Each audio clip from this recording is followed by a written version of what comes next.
We're one of the only media outlets in the courtroom giving you all the details of what is happening in real time. I'll also tell you why a witness's testimony caused the family of the victim, Austin Metcalf, to step out today. We're on the case presented by Law and Crime. I'm Chris Stewart.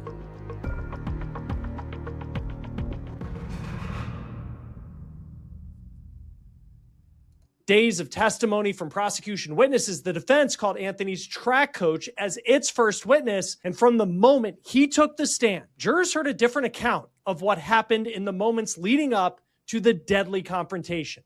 All right, before we jump into Carmelo Anthony's side of the story, I want to get with Court TV's Cody Thomas inside the courtroom once again today. Cody, let's talk about how the state finished their case. And they call a witness today who's kind of the link between Carmelo Anthony and Austin Metcalf. He was teammates with Austin Metcalf, knew Carmelo Anthony to some extent.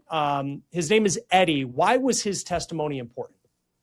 So we've heard this Eddie character's name, Chris, throughout the entire duration of all the student witnesses that have taken the stand. He is the common denominator. We heard a lot of people saying Carmelo knew Eddie. He came over and dapped Eddie up, gave him a handshake.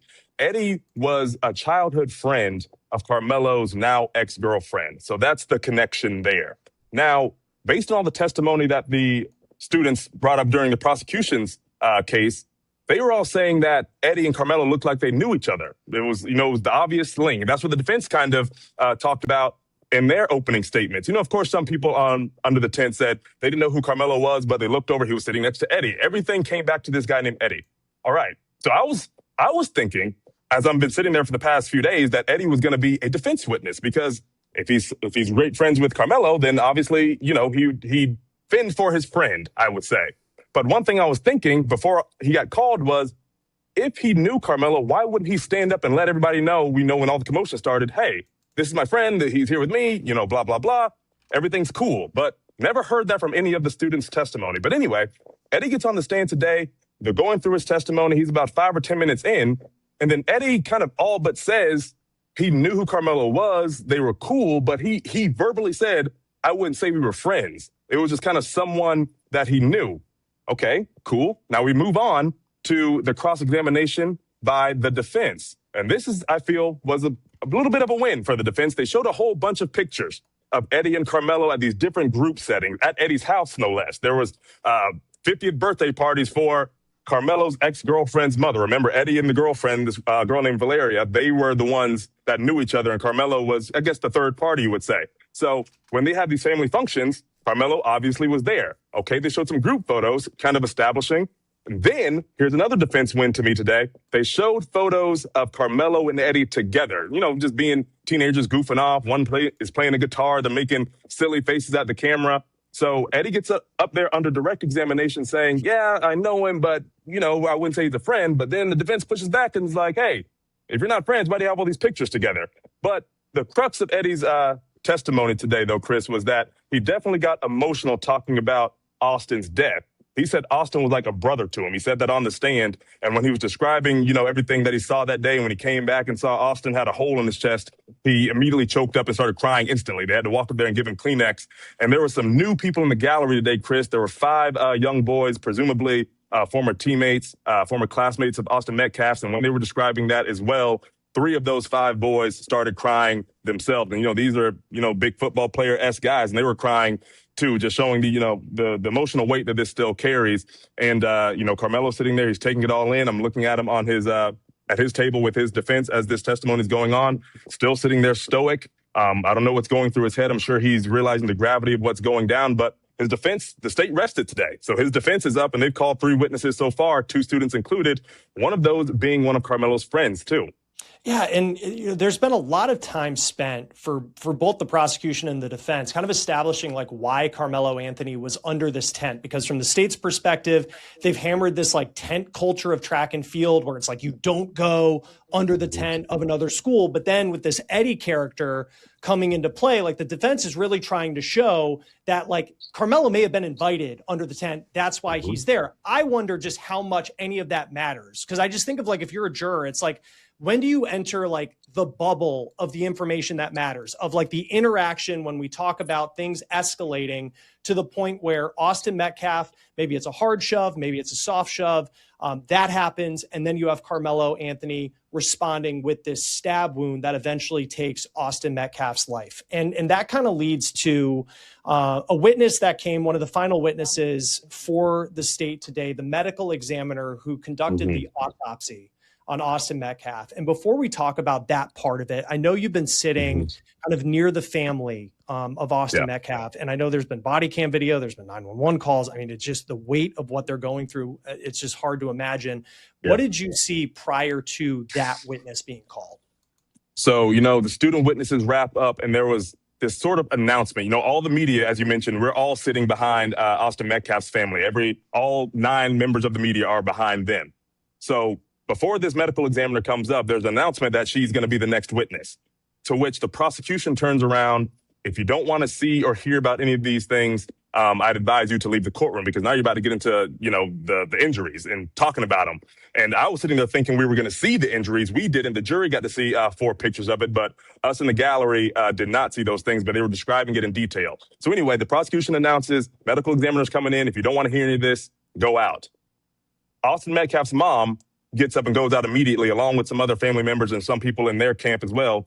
His dad, Jeff Metcalf, initially said no. He nodded his head. I was sitting right behind him. He said he didn't want to leave. And then the prosecutor kind of makes a face and just goes, I advise you to leave. I could hear it was kind of a whisper. It wasn't, an announcement. It was more so a direct to him, to which Jeff Metcalf finally got up and left. And, we heard about this 2-inch gaping wound. She described gaping, and she described the difference between gaping and a slit style stabbing wound. Where gaping is more of, it's kind of like filleted open, not to be insensitive to it, but that's the way she kind of described it on the stand. And that it was a 2-inch deep wound that hit the cartilage of Austin Metcalf's sternum and actually pierced one of the ventricles in his heart. So he was literally stabbed in the heart, which is likely why the CPR and life-saving efforts weren't working, because no matter how much the heart was pumping out, it was leaking, from the source. So it was really establishing the gravity of the wound. And the jury, again, got to see 4 pictures. 2 of them were Austin Metcalf on the autopsy table, and 2 of them were the heart removed from the body.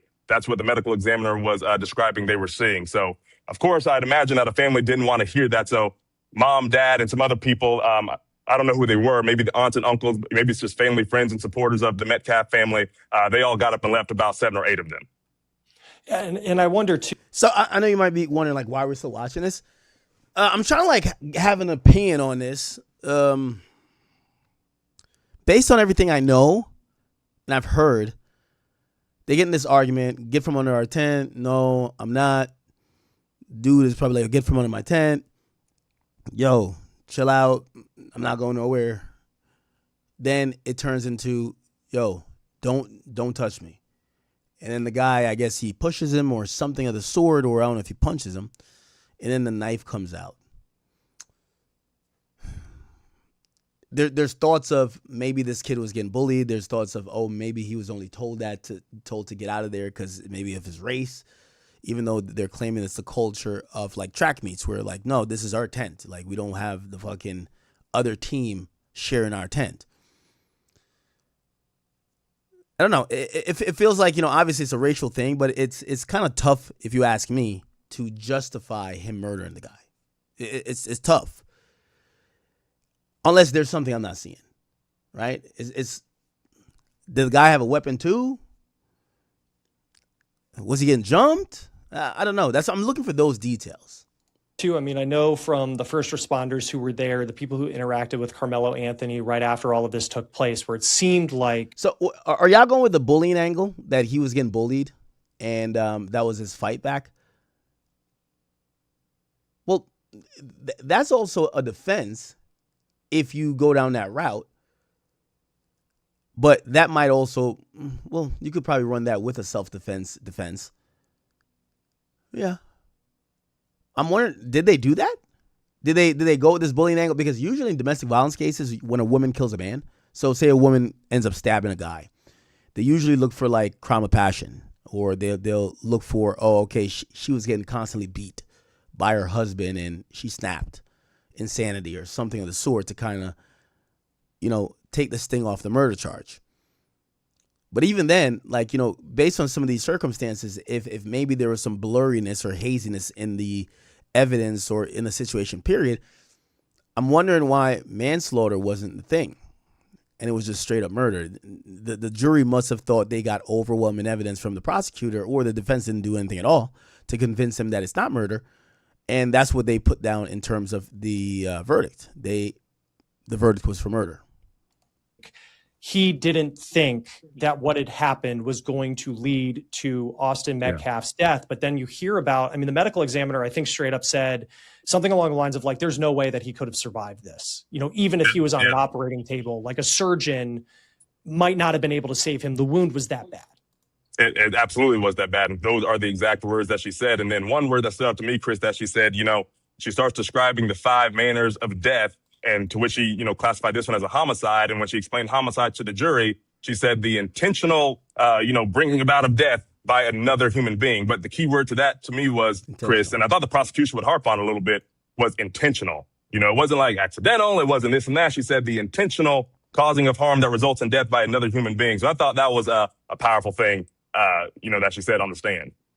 And you just wonder, too, like a statement like that, just that one line. And then I also know from some of these student witnesses who have just very... Okay, I feel like I need to hear maybe another opposing view. I would love to hear someone who is pro Carmelo Anthony, because right now we know he's guilty. But I would love to hear someone who's pro Carmelo Anthony kind of explain why, in their opinion, they would believe. Again, I haven't kept up with the case that much to be able to, like, 100% lock down an opinion either or. Right now, I am kind of reacting and kind of feeling like I'm on the side of, the nature of the injury, the stabbing. Even if he was bullied, he was going to go to jail for something. I think manslaughter would have been a lucky thing. But if someone is bullying you, or they pushed you or whatever, and you just stab them to death, anyway. Very bluntly said they don't believe that this is self-defense. We're going to talk about the defense side of things here in a moment, and kind of from Carmelo Anthony's perspective, what they're trying to say. But you just wonder. Okay, let me get to the defense side of things. Which valid if he did.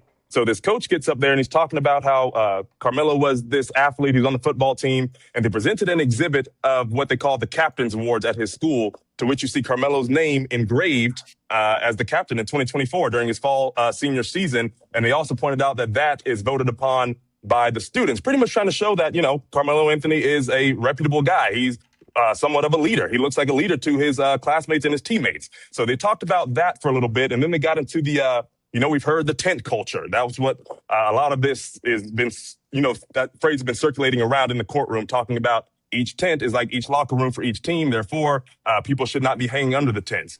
Well, this coach was saying, I get that, but at the same time, I guess it's the discretion of each coach. Whereas we had the coach from Memorial High School, that was the absolute first witness or the second witness by the prosecution, talking about how, strict he is and how, he enforces his rules. And we had that several student witnesses talk about how Coach Robert Starr, that's the coach for Memorial High School, has been strict. It's garnered some laughs inside the courtroom when they talk about how strict he was. But this coach here today was saying, there was times where athletes from another school would come under my tent when I'm there and, ask if they could be there. And I was like, yeah, we'll chill out and watch the 200 meters.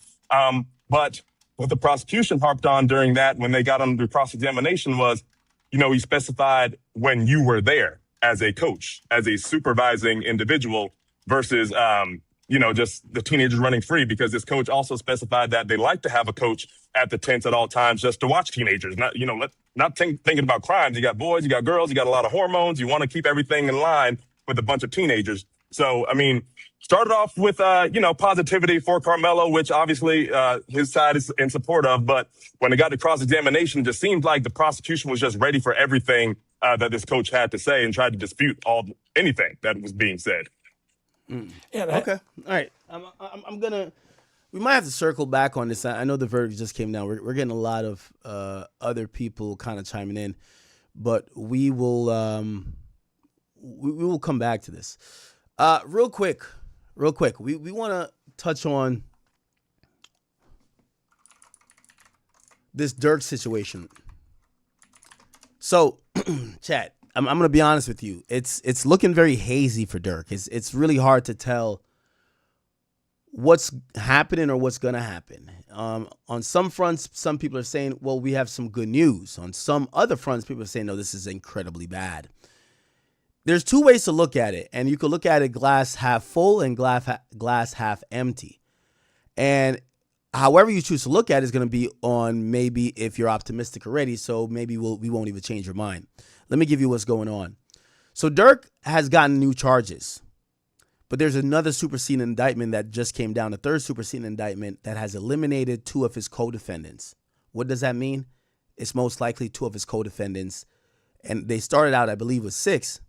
It's likely that the prosecutors have flipped 2 of them that now have become government witnesses who are going to be snitching against Durk. Vonnie has been officially eliminated as a defendant. We haven't heard anything about him in months. He hasn't filed a motion. He hasn't signed on with any of the Durk's motion or anything like that. He hasn't been in court at all. So it is assumed that he is cooperating. Now, why does that hurt Durk a lot? Well, Vonnie is the person that flew on private from Florida to Los Angeles. Supposedly, he was the person that Durk may have conveyed some of this plan, if we're going by what the prosecutors allege, to get Quando Rondo killed. Does he have any of that on tape or something like that? We don't know. But seemingly, he's probably gonna get on the stand and say, "Yeah, Durk, you don't remember when you told me on a private jet that you got a 100 pack if me and the guys kill Quando? You remember that? You don't remember that smirkio?" So it might be one of those. But still, I keep warning people. It appears that this case is still he said, she said. It's a bunch of talk. There's no smoking gun. And the people who are going to be getting up there and testifying, they don't have the best, characters or, track record. So you could get up there as a defense attorney and say, this guy's a documented criminal. He's the bad guy more than Durk. Look at his rap sheet. Oh, you know why he's actually saying this? He's cooked. If they did kill this guy, which the guy did die, but if they were behind it, my client not behind it, these guys did it on their own, but now that they got caught, they're trying to tie the rope around my client's neck. But Smirkio never told him nothing. Look at the wires. There's no wire from Smirkio to him. This guy's just lying on Smirkio to save his own ass. That's going to be your defense, right? But here's the thing. The prosecutor hears one person say it. Maybe you could, not a prosecutor, jury. Maybe you could be like, nah, you know what? Whatever. If you hear like 5 people say it, you might be like, hold on now. Keep in mind, think about the whole Big Jook case, or not Big Jook. Why do I keep saying Big Jook? Hernandez Govan, straight drop, and a Dolph case. There was only one guy who came out and said, oh, he's the one who set it up. That was the killer. That was one of the shooters. The other shooter, straight drop, actually denied the whole thing. And, there wasn't like 5 people telling. Remember, it was an anecdotal type of snitching. It was like, yo, I was at a trap house with the guys, and then Big Jook came in, and Big Jook told us he had money on Dolph's head, and we basically got recruited for a contract killing at that point. Right? That was supposedly the story. And Hernandez Govan was the middleman. But now, apparently, the middleman is not, the middleman got free because only one person told that story. It'd be different if like 5 did. So we'll see. Anyway, here we go. The third superseding indictment is here. Give me a second. And Durk's team did put out a statement. There's a little bit more info here on. There's a little bit more info here on the evidence that they have on Durk. All right, let's open this up. They also mentioned that co-conspirator 3, which is like an assistant or something, someone who was booking flights, they're saying that it's relevant and they're not just a person only booking flights, which also kind of goes into maybe this person also is snitching as well, because they probably either got a proffer or something to prevent them from being charged. But the person who booked the flights, they supposedly provided evidence that in the days following or days coming, they used to be sending text messages about Quando to Durk. So it was something that it was constant conversation. They were tracking Quando's whereabouts. Okay, let's get into this. So the grand jury is now charging 4 individuals, and it went from 6 to 4. The 2 people who are removed are OTF Vonnie and Flocka. Okay, Flocka is from Gary, Indiana. He's supposed to be one of the people who, not too sure if he's one of the shooters, but he was supposed to be one of the people who were in the plot. He's been removed, and Vonnie's been removed. Now, I know people keep talking about OTF Jam. We don't know if he's telling, but we definitely know right now that Vonnie and Flocka are no longer in the case officially. So Durk is still charged, a.k.a. Lil Durk, Blood, Schmirk, Little Dude. That's what they call him. Dee still charged, OTF Dee, DeAndre Dontrell Wilson, a.k.a. OTF Dee, Threat, Big Threat, and D-Ski. David Brian Lindsay, a.k.a. Brown Eyes, is still charged, and Asa Houston is still charged. His name is OTF Boogie. Now, the charges are a little bit different this time around.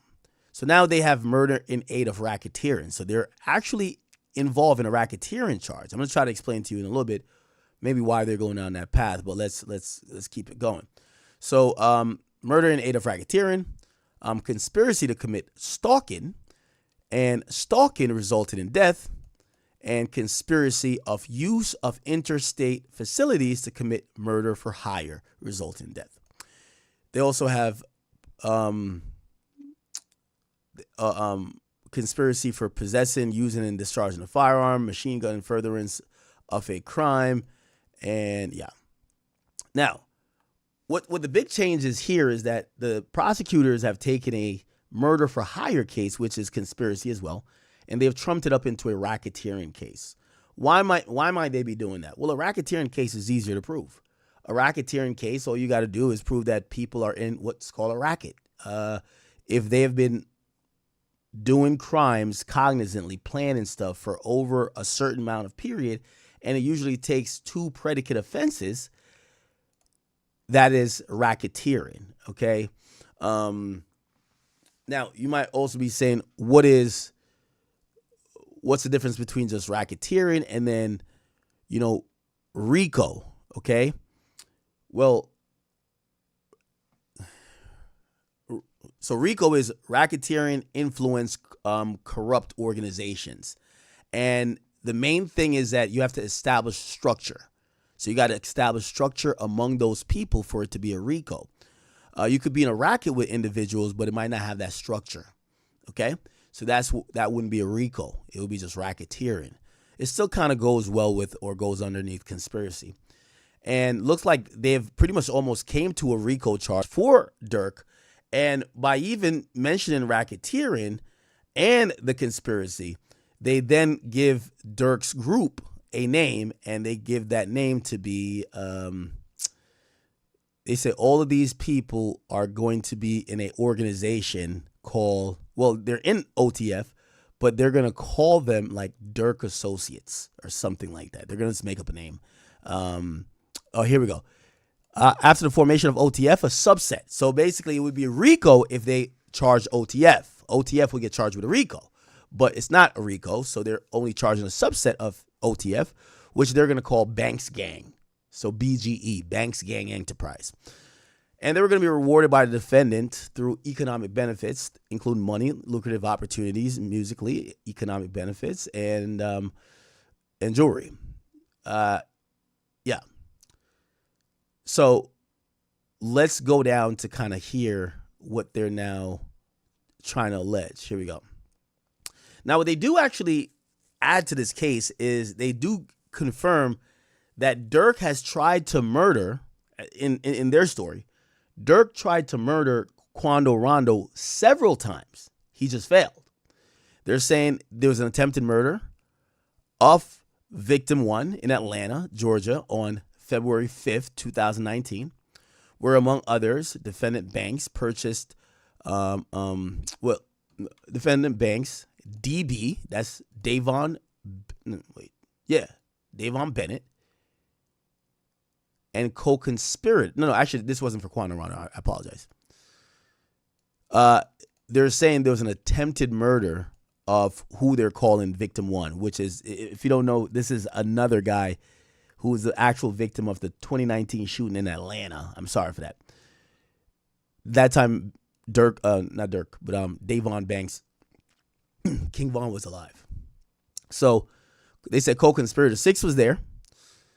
And so you had Durk, co-conspirator 6, and King Von. They say it was motivated over a dispute over the purchase of a stolen car. Specifically, members and associates and affiliates of Banks' gang, including co-conspirator 6, confronted victim 1 about a stolen car that the victim 1 had sold co-conspirator 6. Co-conspirator 6 demanded a refund. When victim 1 refused to pay, they attempted to rob him. After the victim 1 resisted, members of Banks' gang, including the defendant, produced firearms and began shooting at him, striking and wounding him. The murder of victim 2, which is a rival gang member in Chicago, Illinois, on or about January 27, by, among other co-conspirators, 7 and 8, which was motivated by promise of pay and to receive a reward from Banks and members, blah, blah.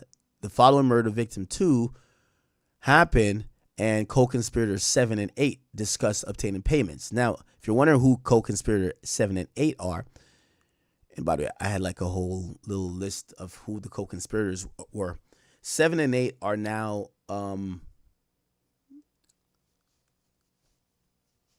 what's those guys? It's Stephon Mack's murderers. To charge with Stephon Mack.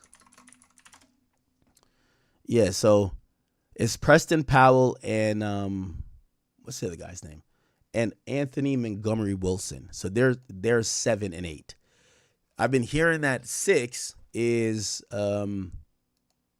co-conspirator 6 is none other than THF Bezu, but he subsequently died. Traplo Ross actually did like some deducing of that, and let me see if I could get him. Where did he? Okay. Maybe there's a short trap. Yeah, so co-conspirator 6 is supposedly, yeah. Here we go. Paperwork just came out saying, the paperwork just came out saying Lil Durk and individual number 6, co-conspirator 6, all right, and Grant, which is OTF Vonnie, says that those are the guys that organized the hit on Quando Rondo on May 21st, 2021, after he played his first show in Blackshear, Georgia. I've been telling you for a couple of years now that Lil Durk was responsible for that shooting. But co-conspirator number 6, people wondering who that is THF Bezu. Some people saying there's no proof. I'm going to show you the proof. 100% co-conspirator 6 is THF Bezu, and this is why. Because in addition to the attempt on Quando's life in 2021, they also added this 2019 February 5th situation. This was where King Von and Lil Durk caught their attempted murder charges in Atlanta. There were only 4 people there that day. Lil Durk, Banks, you see Banks, King Von, Davon Bennett, they got DB there. Co-conspirator 6, who I think is THF Bezu, but people are saying, how can you be sure that's him? Well, the only other person who was there that day was a guy called AAB Hella Bands, all right? This happened in 2019, and then they tried to kill Quando in 2021, and they saying co-conspirator 6 was in on that. Well, AAB Hella Bands, he got shot and killed on May 14th, 2019, so there ain't no way that he's co-conspirator 6. So that's confirmed it, that THF Bezu was co-conspirator number 6, and he was in on the hit that where they first tried to kill Quando Rondo. Okay, so essentially they're saying there was 4 people in the car. Vaughn's dead, and Bezu, so Vaughn's dead. Well, they identified Vaughn, and they identified Durk, but the other 2 people were AAB Hella Bands, and the other one was THF Bezu, and this guy got killed before, some of the attempts at Quando Rondo's life that came later. So they're saying the only person that it could have been was the other person in the car, which was Bezu, who literally was alive through all that. Quando Rondo in 2021, but here's what I'm wondering. Why didn't THF Bezu get arrested with Lil Durk and them? If he on paperwork, they saying that he tried to organize a hit, why didn't he get picked up before he passed away? Obviously, rest in peace to Bezu. He's not here, but that's so strange. Like, why wasn't he on this case? It's super confusing. I'll tell you why. Because they clearly had a bigger OTF case coming. Clearly. I think most of the stuff is collapsing into this case because Durk was going to be the target regardless. After this cleanup with Durk, yeah, you'll catch the individual guys for murder, but they're kind of also acknowledging that most of the top guys have been either killed or caught, right? So most of the top guys have been killed or caught and could be in that, whether it's that O Block 6 indictment, if they're going to go back that far, or it could be some other guys who Durk has been affiliated with that either got killed or caught. So that's what I think. They're collapsing a lot of other cases into his case because all the main targets are gone. But he was number 6. Okay. So cool. So, all right. So this was the murder of Stefan Mack. And they said one of the co-conspirators sent a message to the other one saying, "What's up with OTF? What you mean they're not paying?" And it says, we waiting for Banks to come up here. He come up here on the 17th. And on the 17th, he traveled to location where he did a music video for Song 1, which is Aha, and he got interviewed by $1 million worth of game. He brought approximately $1 million in cash to the location, which was displayed as defendant Banks was being interviewed at the time. Many members of the Banks gang enterprise were in the back, including Didi, Jones, co-conspirator 4 and 5, which, by the way, co-conspirator 4 is the one who gave them the drop. That's very interesting. So we now know co-conspirator 4. We always thought it was like a rolling 60 Crip. That was the 4. Wait, is it 4? Yeah. Yep. Co-conspirator 2 is co-conspirator 2 is the shooter. Co-conspirator 3 is the person who booked the flights. Co-conspirator 4, he gave the drop. Co-conspirator 5, I forgot what he did, but he was also I forgot what co-conspirator 5 did. Anyway, co-conspirator 7 subsequently created a social media post which they displayed monetary reward from Banks' gang and played an excerpt from his music talking about stalking and murdering a rival as depicted in the screenshot. As revenge for killing of Davon Bennett, the conspiracy to commit murder, and the attempted murder of TB in Blackshear, Georgia. So they tried to kill him in Georgia on May 2nd, 2021, by, among others, members of Banks' gang, including defendant Bennett, including defendant Banks and Grant. What the fuck? Why I say Grant? I thought Grant got taken out of this. Oh, wow. There's a whole mistake here. There's a whole mistake.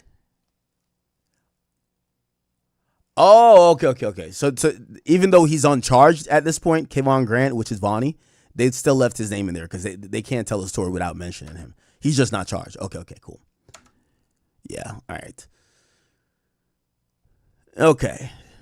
So they try to kill him in 2021, and then they try to kill him basically a year later in 2022, and this included Banks, Wilson, Houston, Lindsay, Grant, Jones, and co-conspirator 2 to 6. Through phone calls and text communications, social media posts, and musical lyrics. And by the way, co-conspirator 1, if you don't know, was Durk, because there was an indictment already. The first indictment didn't have Durk in it. So they listed him as co-conspirator because I think they were going to leave Durk out there a little bit, but they seen that Durk peeped the play, was trying to dip out of Dodge. So they arrested Durk immediately and charged him with a superseding indictment. They added him and made him co-conspirator. They named him. Okay. So cool. All right, bet. The Banks enterprise would commit these violent. Okay. I don't need to really go too much into this. We're just trying to see new info. In some new info, let's see.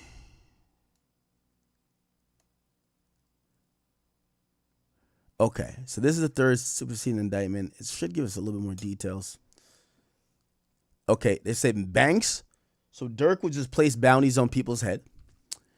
And he would tell these bounties to Didi. The co-conspirators would be recruited by Didi. And even supposedly Lindsay, Houston, Jones, and Vonnie were all recruited. Okay. At the direction of Banks, Vonnie went to get cars, ski mask, firearms to use. They used a credit card associated. OTF Co-Conspirator 3 did that. They would travel from Chicago to Southern California via airplane. So Didi did. Lindsay and Houston and Jones. I think Jones is Flocka.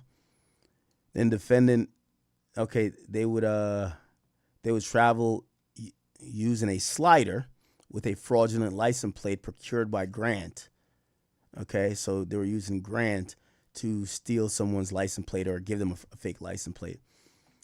They would then communicate via cell phone and track, including through encrypted calls. Whoa, these guys are using encrypted calls to coordinate logistics to find, track, and kill TB. They would fire multiple shots. So here are the people who shot. It's Lindsay, Jones. So remember, Jones, he's not listed here, is he? So now, look. David Brian Lindsay, he's listed. Wilson and Houston is here, but we don't see Jones. So this is the important part that you should know, chat. It appears that both shooters, other than Lindsay, who his name is Brown Eyes, the two shooters seem to be cooperating. So, big problem. You sent 3 shooters. The 3 of them did the hit. 2 of them are cooperating. How do I know they're cooperating? Well, one has never been named. He's always been co-conspirator, 2. And the other one that was named, Jones, aka Flocka, right? I believe it's Flocka. Durk. He's now been removed. He's now been removed. Okay? He's now been removed. Let me see if I could. Yeah, Keith Jones. It's Flocka, which also makes sense. The out-of-towners were the hit guys. So you see he's from Gary, Indiana. So supposedly the feds are claiming Didi would go get the out-of-town dudes to go do the murders. And there's this rumor that Durk would be recruiting, like apparently he was using like a few gangs. I don't want to call out their names necessarily, but he would use one gang for some murders, then he use the other gang for murders, and he would keep getting other people from these like gangs, but gangs that weren't really tied necessarily to him, even though sometimes you would see them with him, and he would just have them do the murder for hire. Okay. Oh shit! Why is Herm calling me? Let me tell him I'm on stream.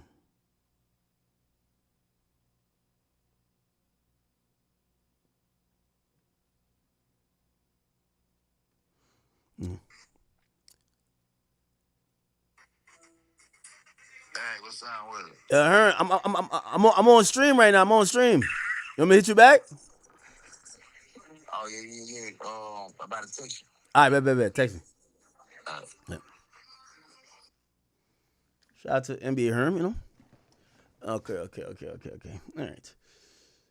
So now we're kind of figuring out who's who. So we got 2 shooters telling on Durk. We have to assume. The reason why Durk's a bit fucked is this. The guy who got the, you know that one song like that Von got where he's like, yo, a Crazy Story. It's like, go get the remix to Crazy Story with Durk, where it said, go get the duct tape, the rope, don't forget the phones, get the this. He basically tells everything you need to go get the hit. Well, Vonnie's the nigga who went and got all that. Get the gloves, get the mask, get the guns, get the fake license plate. Vonnie supposedly went to do all that. When they landed, he flew private with Durk. He's telling. Then there's another one telling. The guy who pulled the trigger. 2 out of 3 of those men, they're telling.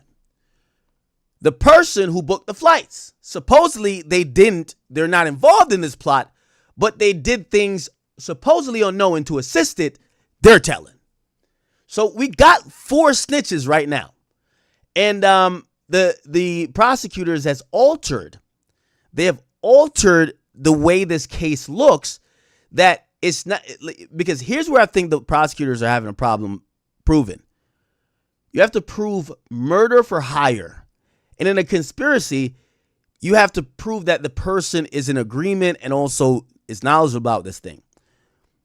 What's hard about murder for hire is that if Durk never transfers no money to these guys, he never gives no explicit instructions, he never says, if you kill this guy, I'm going to pay you this, it becomes a lot of he said, she said, and like hearsay. And, you know, yeah, you could have an abundance of people telling and be like, oh, they're probably telling the truth.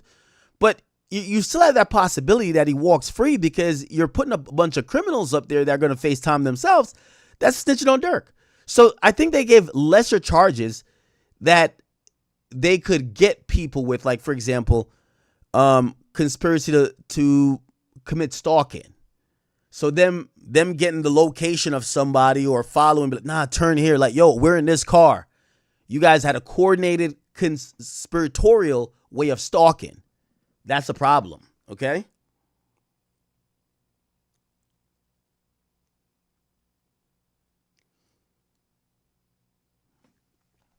Yeah. So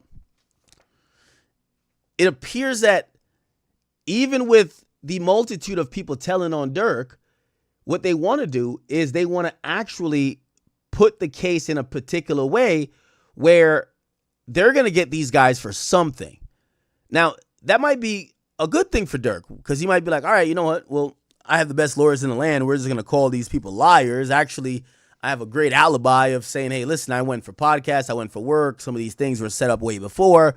How would I know that Quando was going to be there? I didn't go with these guys. I didn't meet with them necessarily immediately after. And anytime when I met with them, it's because I was done with my business. None of this means I put money on someone's head. Okay. Music is just about entertainment. Like, none of that is actual proof. So maybe that's why there's other charges coming in, because they want to see like what the fuck's going to happen. Okay.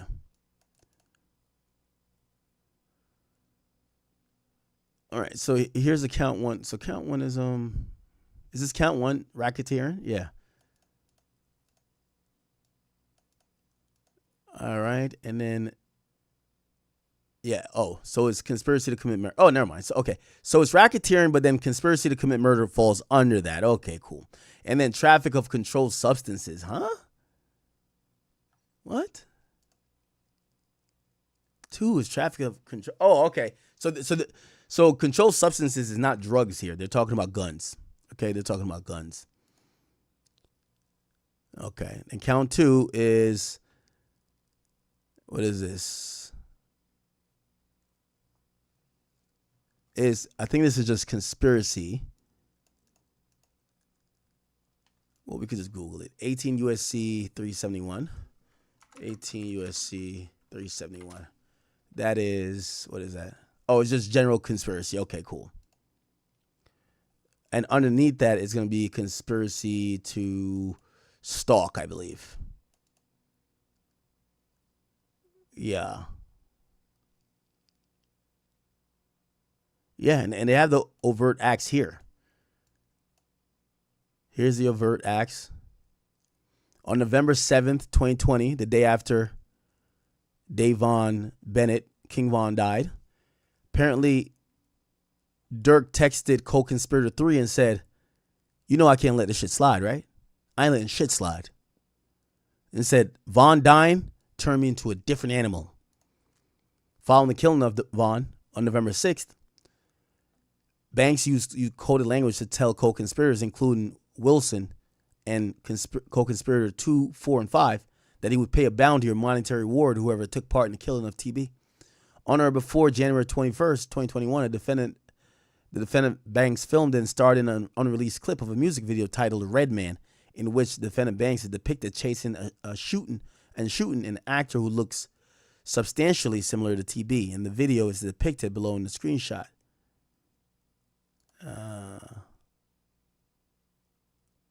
Okay. Overt Act 4. About May 21st, defendant Banks, Grant, and co-conspirator 6 tried to kill him, resulting in multiple co-conspirators following him and his entourage after a concert near Blackshear, Georgia. And they tried to kill him then. On August 8th, 2022, they learned that he was visiting California. Okay. And August 18th, the same day he flew from Miami to LA, that Banks and Grant could help coordinate the murder. The same day, Banks and co-conspirator 5 and 2. Banks and co-conspirator 5 asked 2, which is a shooter, to travel to Southern California later that day for the purpose. So they flew in the shooter the same day. 2 is a shooter. Defendant Wilson, on behalf of defendant Banks, recruited defendants Lindsay and Jones to travel to California for the purpose of murdering TB and helped facilitate such travel by, among other things, texting co-conspirator 3 biographical information about Lindsay and... Okay, so this is like name and birthday and shit. They used a cell phone number. Banks also texted co-conspirator 3, don't book no flights under my name. They used a credit card, an OTF credit card. They purchased flights for all these people. Okay. They confirmed to defendant Wilson via text that the defendants had the same airline tickets. Okay.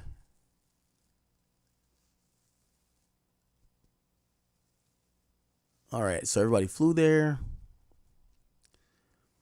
Then Grant went to get 4 ski masks from sporting goods store in LA. Now, it's interesting that it's 4 ski masks because the car that actually hopped out and killed Lil Pob, there was 4 people in it. There was a driver too. I think the driver was Houston, if I'm not incorrect. So the driver was Houston. Dee Dee was in a car following. So Dee Dee was in another car following. But it appears that their job was only to stalk, only to follow Quando Rondo. They were never going to pull the trigger. I thought, because there was 2 cars following Quando, I thought that whatever car caught up with him first was going to be the one that killed him. But looked like Dee Dee and them, they didn't even have ski mask. The 4 ski masks went to the guys who were in the car, which the shooters hopped out of. Okay, they rented a hotel. They met with each other and provided firearms. Okay. Including a firearm that had been modified to operate it fully automatic using a device known as a switch. He provided 2 cars for the defendants to find, track, and kill TB, a white BMW sedan from a rental company, and a white Infiniti with a fake license plate. That's the hot car.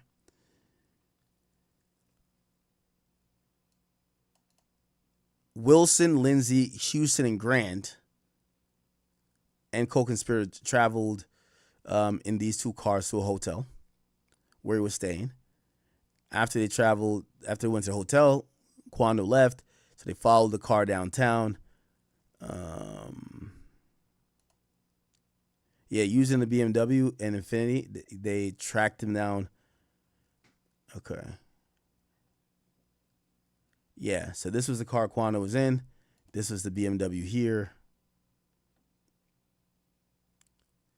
Damn, that's crazy. They were like right behind him. On August 19th, using the BMW. Okay.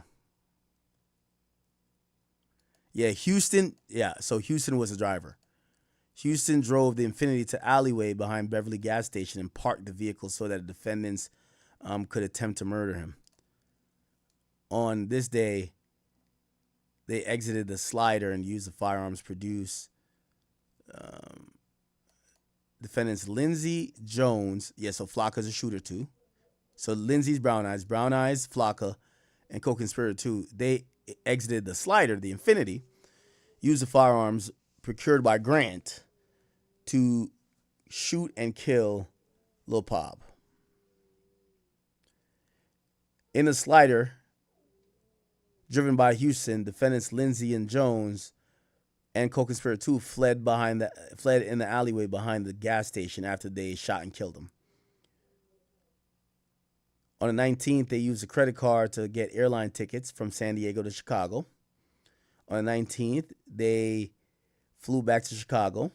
On the 20th, in a text message, co-conspirator 3 sent Banks a social media post with individuals mocking TB's reaction after seeing SR's body removed from the Escalade, which was broadcast on viral news coverage the morning of his murder. In a text message to the number, co-conspirator 3 sent Banks a social media post about the Los Angeles shooting and the murder. Defendant Grant traveled to a Verizon store in Woodland Hills to get a new burner cell phone, including a cell phone with a number ending in 3853. They stopped using that number, and he had to communicate about the attempted murder of TB, which is Taekwon Bowman, which is Quando. On July 6th, they sent a group text to co-conspirators, including defendant Wilson, stating, "Deesky beat his murder. He gonna be more and more dangerous." Deesky is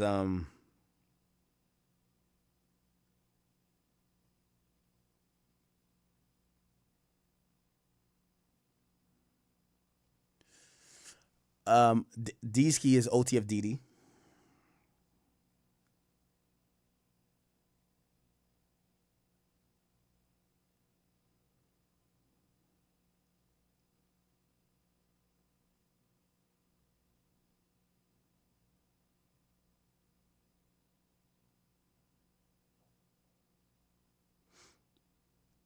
Okay, my bad. All right. The same group message, Didi responded, he think he could break us down. Okay. So on August 4th, the defendant Banks sent a group to, okay. He says, including, so this is a whole year after it happened. Banks sent a group message to the co-conspirators, right? And he says, including defendant stating that a suspected government informant and co-conspirator was just ready to snitch, blood clear as day. He gonna tell soon. You could tell that person's actually snitching because they didn't put their name in here. Well, I guess even if they were, they wouldn't put the name. Okay. On August 4th, the same group text message thread referenced above, defendant Wilson responded, he think he could break us down. Then there's another text message that says, beware of everybody, not just so-and-so. Then they also texted, as long as we don't break, they can tell him whatever. Okay. Now, you know what that means? They might be talking about co-conspirator 2. We don't know who that was. We don't know how long they were in police custody.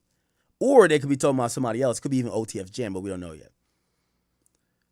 On the 5th, in a response to that message, it says, yo, niggas out there already playing with folks' name. Banks referencing to Banks Gang enterprise violence, stating, crazy blood niggas don't slide or hurt, motherfucker, leaving it all up to us. All right. That is the main source of the conspiracy chat. Durk is facing more charges and more cooperants. If you ask me what's going to happen, I think the government has put in a fool's-proof way of trying to get him for something. He might beat the murder for hire. I've told you it's not looking the best, but I could see him beating it. Why? At the end of the day, there's no dead to rights thing. They don't have Durk doing anything. They don't have Durk on the phone saying anything. They didn't have wiretaps up. They have messages that kind of seem coded and kind of seem to be alluding to certain shit, but you got to read between the lines. And how much do you know if that's really Durk that paid for whatever? So now you're going off the words and the testimony of the people who actually did the murder. And then the biggest defense going to be, yo, so you're going to listen to the guys who actually pulled the trigger, trying to blame somebody else? So I think Durk has a possible chance of beating that. However, going beyond that for these other charges, whether it's stalking or these other stuff, it now becomes very dicey, and he might not be able to beat everything, right? Again, murder for the hire, it carries mandatory life, especially when someone dies. Okay.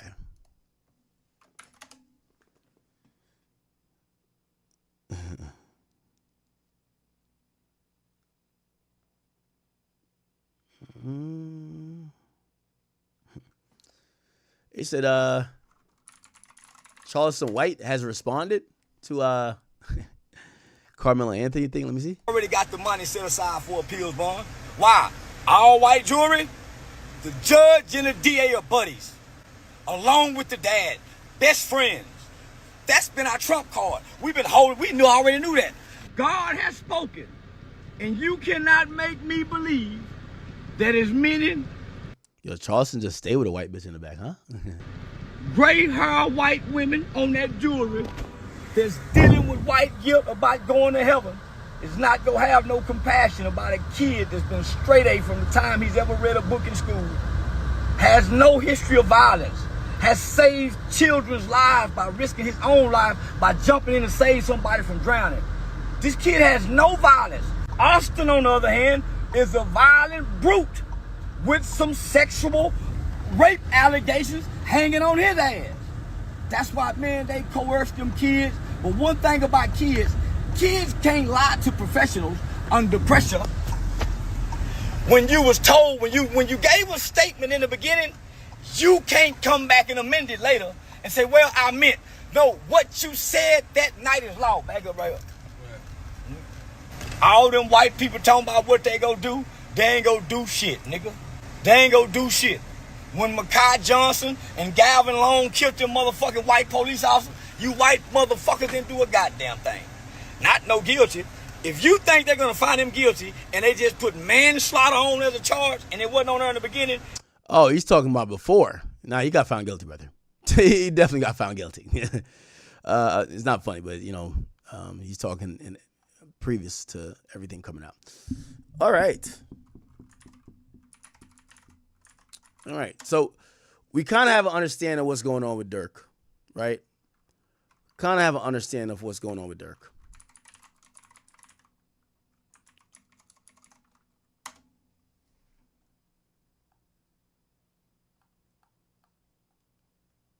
Y'all see Jay at the game, man?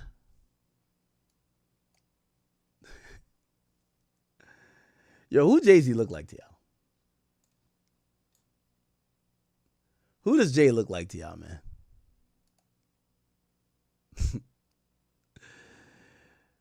Oh, man. It's just something funny about him. All right. Let's see. Okay, so he's been found guilty. What else has been happening? Tay-K. We kind of talked about Tay-K already. What has been... Oh.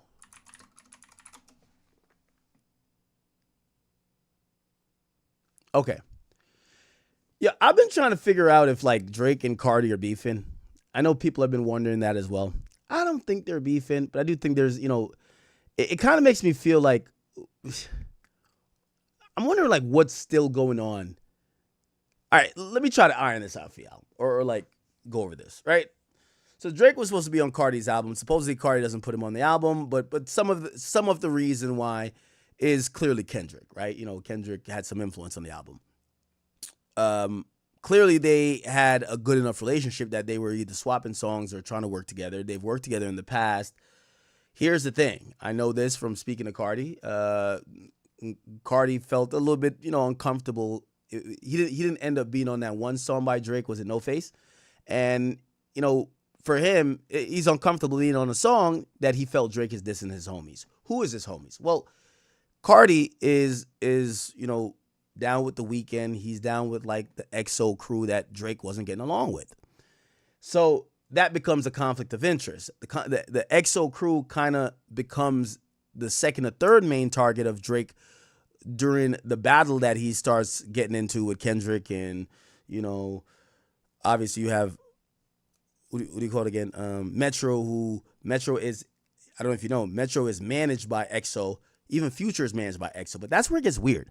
Because if there was anything weird there, and clearly, and by the way, 100%, him and XO got something going on. I told y'all, like, I went to Weeknd's concert and like 10 big ass security guards from supposedly the Weeknd actually security guard ran over to me when they seen me, and they were like, yo, well, they were trying to, like, in a weird way, blame the Weeknd's manager's house for getting shot up on me. And even then, it just didn't make sense. But they were claiming that, if you don't know, this was a long time ago, the house got shot up. And they were kind of claiming that, you know, it's because maybe his address got out. But I'm like, what are you talking about? Like, everybody's address is out. Anyway, that just makes it weird, right? Then Drake's house gets shot up. There's been like beef between XO and OVO, right? Started over a girl. Now we don't know what it is. And then all the people in the battle kind of aligned with XO, right? And, oh, by the way, I don't know if that's a story I didn't get. So the bodyguards came over this and third, and then Cash actually came out personally to me, and he was just like, yo, bro, like, you good? Everything straight? I was like, yeah. I was just like, you know, the guards, they you know, whatever. Because I had to literally tell them, I said, who do you think invited me to the show? Like, I think they maybe thought I was doing the Kendrick thing, where, like, I'm not invited, I just show up, but I'm literally in the Weeknd section. Actually, the Weeknd put me with his assistant, Melissa, and she gave me tickets, and she was just like, yo, okay, whatever. So anyway, the bodyguards chilled out. Cash came over. Cash was cool. Yeah, no, I don't have no problem with XO. I think they're pretty cool. But yeah, so there's been weird OVO XO thing. Drake clearly is taking shot at Abel. Abel participates in this like downfall of Drake beef. The Weeknd, who's managed by XO, he's a part of it. Then you have Metro, who's kind of like managed by XO. They're a part of it. So it's kind of like at a certain point looked like it was XO trying to take down Drake. Okay? I think Future and Metro was like managed or something like that by XO. Okay. Now, Cardi comes out and Cardi fucks with XO as well. He went on tour with the Weeknd, and yeah, he fucks with that entire clique. Okay? Drake was supposed to be on the album, not on the album. And when I did talk to me, he was just like, hey, listen, the reason I was not on No Face is like, you know, bro, you know, you can't expect me to be on a song where you're dissing my homies, right? And I actually agree with that too, right? So look like at that point, he's kind of like making it like, if this is going to be sides, I'm with XO. I'm with over here. Well, anyway, Drake drops his album, and he has a line on there that some people think is getting at Cardi. It's a lyric where he's like, baby boy, please, I heard what you said to little bro about me. Now, if you don't know, so it says, baby boy, please, I heard what you said to little bro about me. Yeah, and when you run into the Iceman, what you gonna do except freeze? You not about to squeeze. You not in the streets. I'm cutting niggas off at the knees. There ain't no standing on business with me. Now, here's the interesting part about that. So, Playboy Cardi, supposed new album is going to be called Baby Boy. I'll also tell you this, when I call and I talk to Cardi, and everybody calls him Baby Boy. That's his nickname. Yo, Ack, you want to talk to Baby Boy real quick? Yo, Ack, Baby Boy right here. Baby, you know how they call Drake the boy? They call Playboy Cardi Baby Boy. Everybody. Well, really, mostly Trav too. So shout out to Trav. So that's what that is. And, you know, these lyrics could be innocuous. Like maybe Drake didn't really mean to take aim after him, right? But it is important for people to know. One says Baby Boy. That's his nickname. And then Drake says Baby Boy, please. You know, and he kind of talks a little crazy, doesn't he? All right. Let's whisper my name. Whisper my name lyrics. It says, baby boy, please. I heard what you said, little bro, about me. And yeah, when you run into the Iceman, what you gonna do except freeze? You're not about to squeeze. You're not in the streets. I'm cutting niggas off at the knees. Interesting. they think that Lil Bro is The Weeknd. So they're saying Lil Bro, when it says, I heard what you said, a Lil Bro about me, they're thinking that's The Weeknd. Interesting. Okay. So now, and I don't know if this was real because I don't think I've seen it in real time. They're saying that Cardi, who dropped a feature during Iceman's release on that week, that opening week, they said he had put up a post saying, yo, we're not listening to nothing but this song that I just dropped. I think he said we're not listening to any of that garbage or something on this. I can't remember what the exact let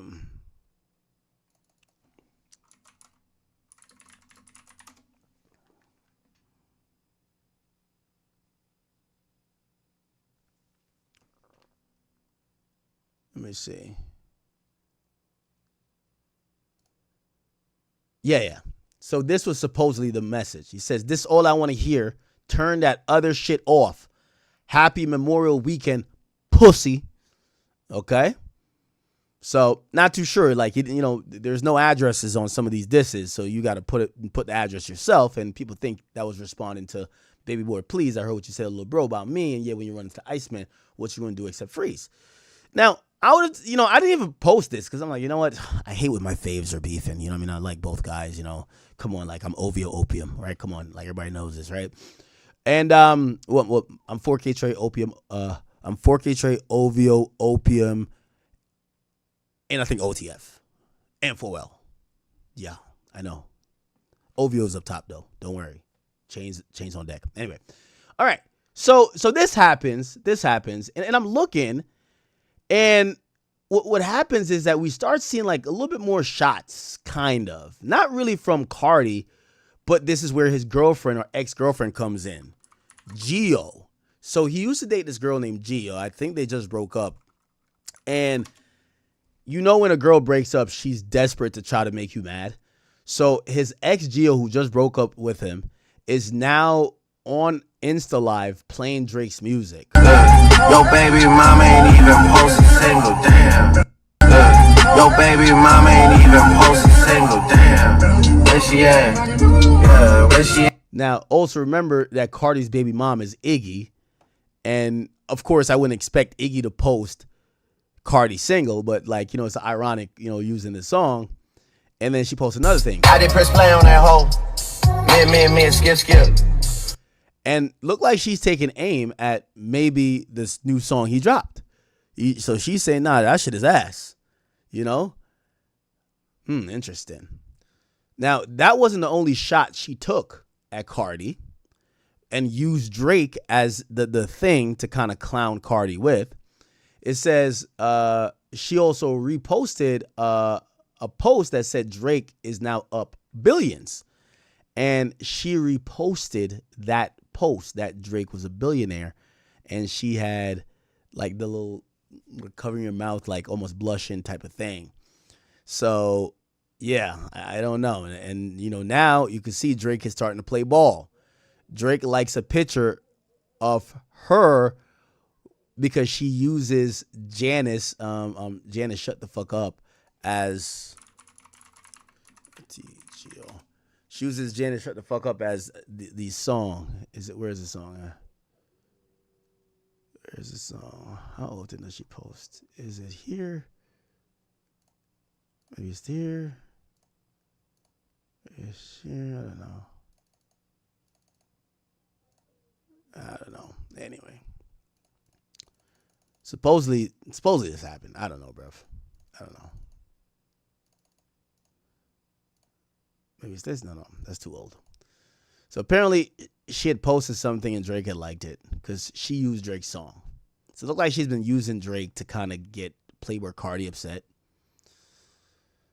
Which kind of would, kind of mean maybe she has, maybe she knows that they don't get along and she's trying to fuck with Drake. No, she's trying to fuck with Cardi. Oh, I think this is the post right here. Is it this? Nope. Is this? No. Whatever. I can't find it. Cool. Yeah. So are they beefing? I don't know. I'm hoping they're not. Again, obviously, I think his ex is being a little bit messy here. I haven't seen him say anything negative about her. I've seen her kind of like lightweight threaten to kind of like say some stuff about him. I don't know if they're still got stuff going on in the background, but clearly she's hinting towards something. And I don't know, maybe these guys are beefing. I don't know, man. Cardi was spotted today with a new girlfriend. And this new girlfriend got a fat ass. Look at this. Maintaining. Stay 10 toed, loyalty, and just getting money. Yo, who's this new girl? This is how I know this new girl not only has a fat ass, but she must have got that good pussy. Cardi looked like he hasn't walked down the block in years. And he probably, like, come on. Cardi looks a little bit, emaciated, right? She got this nigga working out, looking a little sober. Oh, hell nah. This pussy must be hitting. This pussy got to be hitting. First of all, she got this nigga going out in daytime. That pussy is hitting. Yo, whoever his new girl is, that pussy hitting. Cardi we ain't quit the vampire shit, but like, this nigga did a rare appearance outside in daytime, going for a walk with his girl. No cup of lean, no fucking Haley thingy, no drugs, like shit. Looking like he's in a workout outfit, looking regular. What? Nah, that pussy hitting. That pussy's hitting. That pussy is hitting, brother. Trust and believe.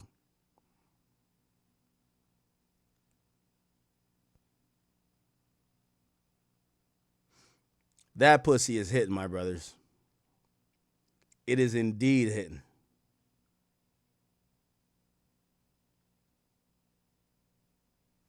Oh, my God. Yeah, so anyway, congratulations to Cardi.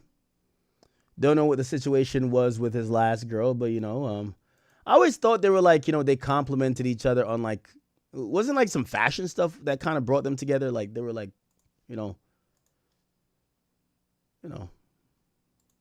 fashion people, right? I don't know. Yeah, his girl got the wagon. Apparently, he stopped and gave the fan his shirt. He gave the fan his shirt.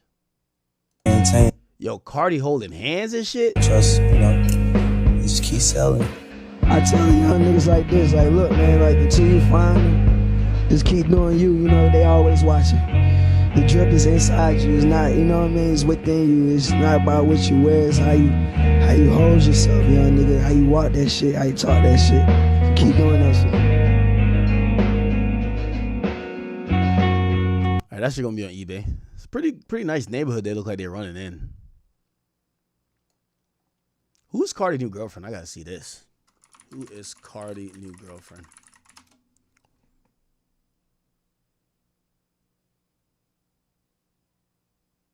Oh, this Ashley Eileen. Ashley Eileen.g. Ashley Eileen. Is that her?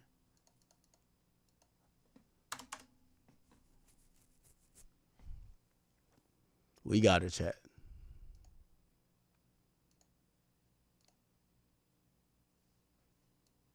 Damn. Ass fatter than a swamp possum. I ain't even gonna lie. Okay. Well, all right then.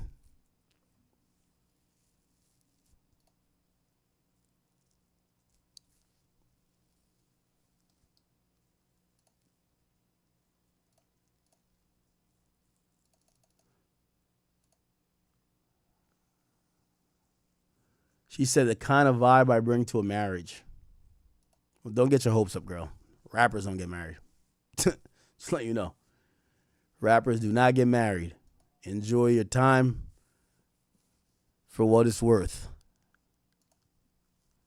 Okay. Cute girl. Are they beefing? I don't know. I wish I knew.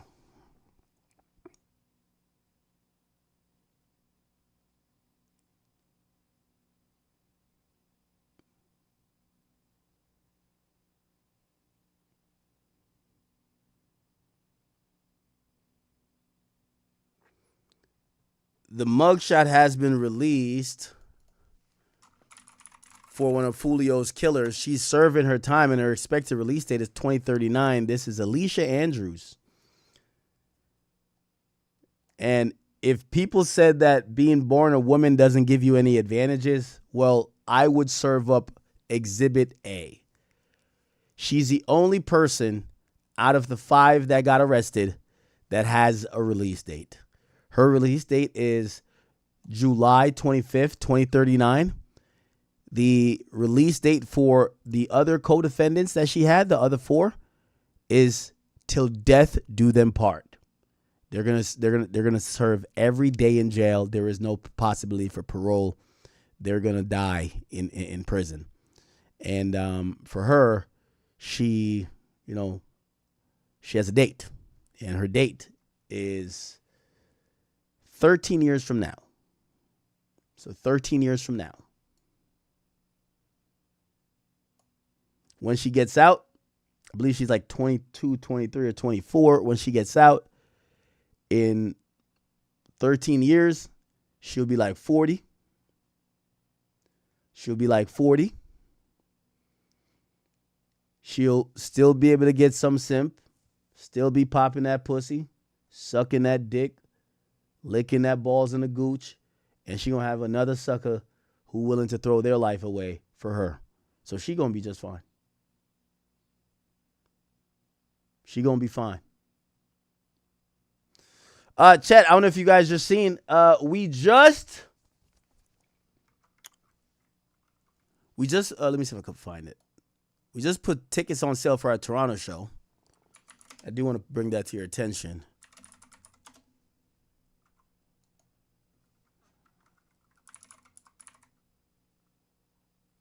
Let me see if I can find it. Maybe not.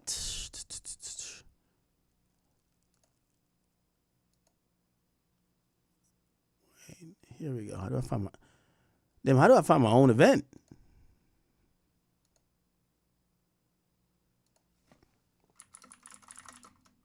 Oh, it's in my bio on Instagram. What the fuck? I'm an idiot. Yeah, so if you go to IMAcademics, it is in our bio. July 31st, we will be live in Toronto. Live in Toronto. It's going to be a great old time. It's going to be Carabana weekend. I might have some friends coming with me, legit. Let me know what Toronto artists should I bring on stage. You know, I got to show some love to the city. Toronto loves me. I love Toronto, too. I love Toronto. So if you guys are in town, I would love for you guys to pull up. By the way, the whole Toronto scene is going to be on fire. Yo, a lightweight tried to act Drake. I was like, yo, Drake, don't tell me. You already dropped your album on my last event. Don't tell me about to bring back OVO Fest, because OVO Fest usually coincides with this weekend. That particular weekend. It's what do you call it again? It's what weekend is it? It's Carabana weekend. So, anyway, you guys can go to my Instagram and click on the link in the bio, and you guys can purchase tickets.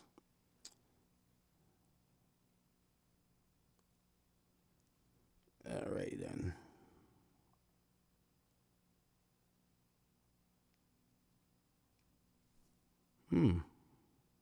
All right. A lot happening, chat. A lot happening. Okay. I still got to get to that Rick Chow case. I got to get to it.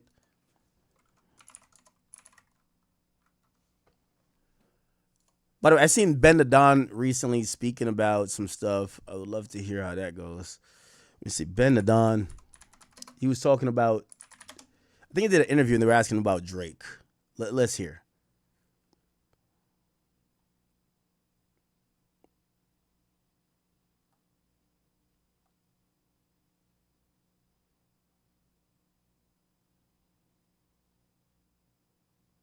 Where is it? Affect everything that went down over the course of time, affect Drake's psyche while you were like, were there any points where he was like really fucked up?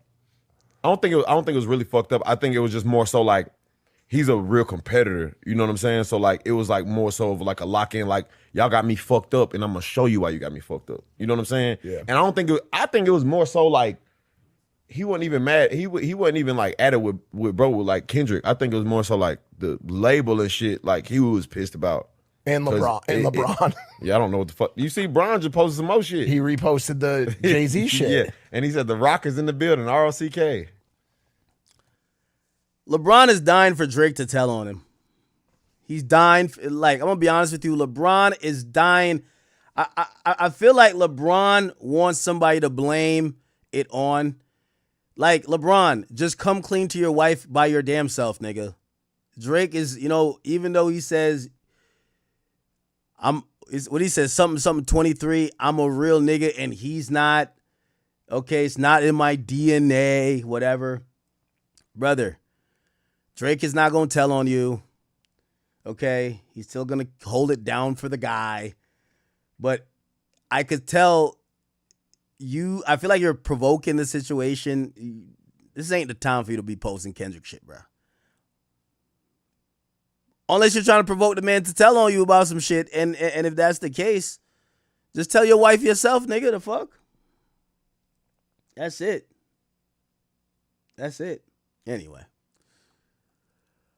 Let me hear. It went down over the course of time affect Drake's psyche while you were like, were there any points where he was like really fucked up? I don't think it was really fucked up. I think it was just more so like he's a real competitor. You know what I'm saying? So That's like fact. it was like more so of like a lock in, like y'all got me fucked up, and I'm gonna show you why you got me fucked That's up. fact. You know what I'm saying? Yeah. And I think it was more so like he wasn't even mad. He wasn't even like at it with like Kendrick. I think it was more so like the label and shit. Like he was pissed about. And LeBron. Yeah, I don't know what the fuck. You see, Bron. Yeah, no. What I could definitely say, Drake is an absolute strategist. Absolute strategist.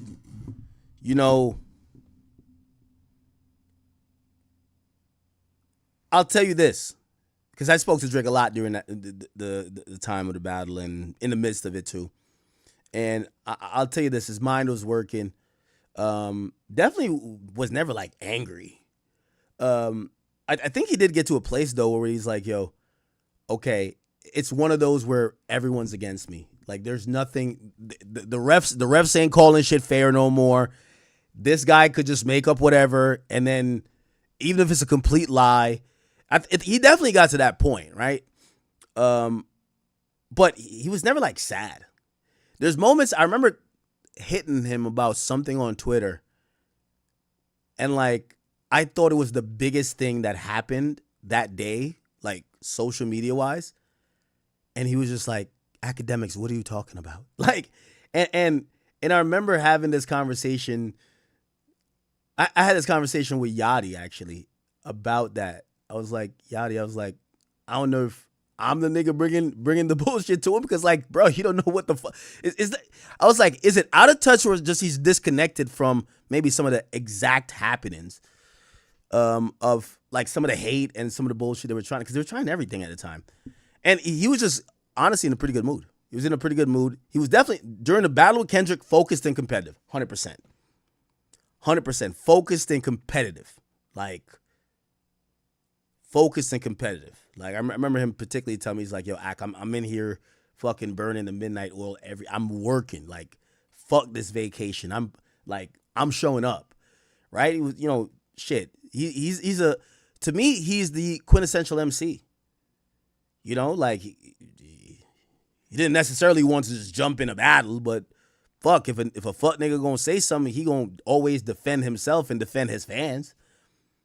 So, if you remember the time, like he didn't take a vacation for a while, but shit, he locked back in, was just doing songs after songs, cooking up. But yeah, he was never like sad and depressed. I never seen it. Maybe if he was, I never seen it. I'm just being honest with what I saw. And just some of the little things that I think like I would mention, he was just like, yeah, bro, I don't know about that. Like, you're the first person to tell me. And I'm like, all right, it's like Twitter arguments. You know what I mean? Like some of the Twitter stuff. Because Twitter was really like toxic with these like fucking narratives at that time. Yeah, he didn't. But other than that, I thought he dealt with it well. just posted some more shit. He reposted the Jay-Z shit. Yeah, and he said the Rock is in the building. ROCK. Yeah. It's crazy. You just never really know in life, man, who's in your corner, you know? I feel like that one, Drake did not like that. Yeah, I don't, yeah. Everything that went. Okay.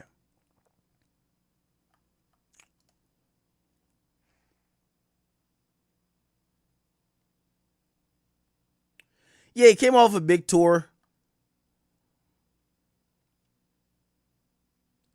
Like, I know he was like locked in though. I know for a fact he was just locked in. I know he was locked in.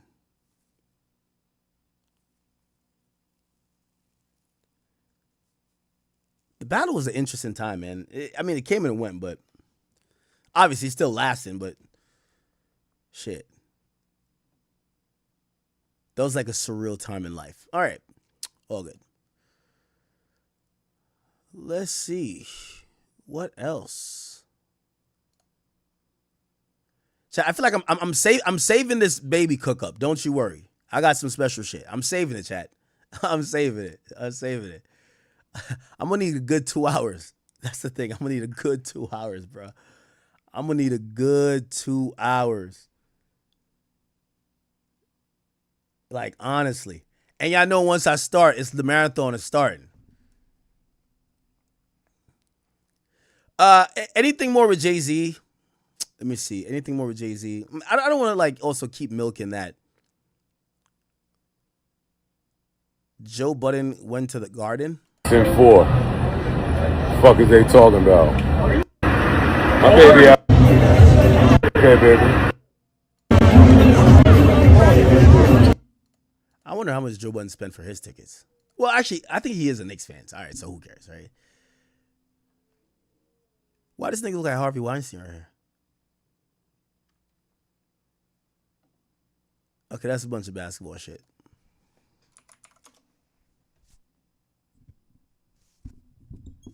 Wait, y'all said what? Megan is broke. You know what I watched? Oh, let me watch this. Case of Nit. Hey, say case of Nit. Man, I ain't got too much to say, man. I'm at the airport and shit, my guy. Hey, look, buddy. Man, let me in that motherfucking Screaming University. Buddy. Yeah, man, I'm trying to turn up for the summer. Let me in the motherfucking me screaming, huh? Yeah, let me in the Screaming University, case of Nit. Oh. Rappers, don't do it. Don't do it. Don't look. Rap, and this is no hate to Casanet, right? This is why rap is dying. Don't do it. Casanet, he just launched Streaming University. Everybody's trying to get in, and I get it. It's a huge platform. No hate to Casanet. Genius. He's amazing at what he does. He's made a fortune off of what he does. Rappers, don't do it. This is why rap is dying. Because everybody is cashing out. Everybody is selling their soul.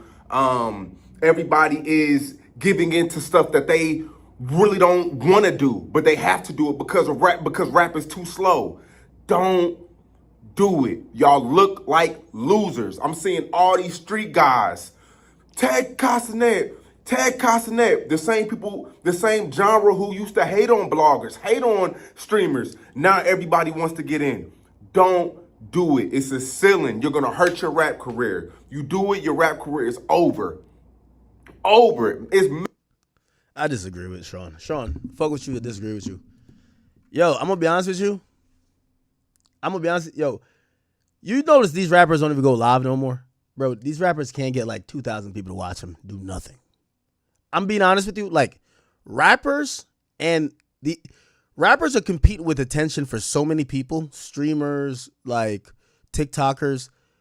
I beg to differ that rappers just aren't that famous anymore, right? Like I'm not disrespecting nobody. Just like, so I seen Polo G, right? Polo G also kind of commented on it. He kind of Stream of you, man. Bro, I got 160 viewers because I'm a up and coming streamer. First off, get off my dick. Please and thank you. And it's NBA Live. People watching the game, man. I can't compete with it right now. Calm down, please. For them grade, my gonna get busting around like 9 o'clock. So, and by the way, I don't think there's nothing wrong with whatever you said. Instagram. Oh, they have another streaming university this year? They is? I ain't gonna go to that one. I'll probably go to another one next year. Yeah, he did. I'm still an upcoming streamer. Man, I'm not going to stream with you, man. Just trying to be nice to y'all whereas next year. I'm not doing that shit, man. I fuck with photo. You see, I got that's a little AMP stick on my door. I put photo shit. I'm trying to see the video. I'm trying to get like Big Bro and them. I'm trying to get like Big Bro and them over there. Shit, have me and Squad take a picture like that. We the top streaming group. I don't know what we gonna be called, but we could be TTG. They AMG, we TTG. Oh no, bro. I got 160 viewers because I'm a up and coming streamer. Yo, so this is what I would say. I actually think that rap still has a presence, is that rappers aren't seen as cool no more. So part of the way that rappers used to captivate audience is either by mystique or this cool factor, where you feel like they're the coolest person in the room. I don't think that exists anymore. I think the majority of the internet look at rappers as lame ass niggas. You have the Atlanta Rats.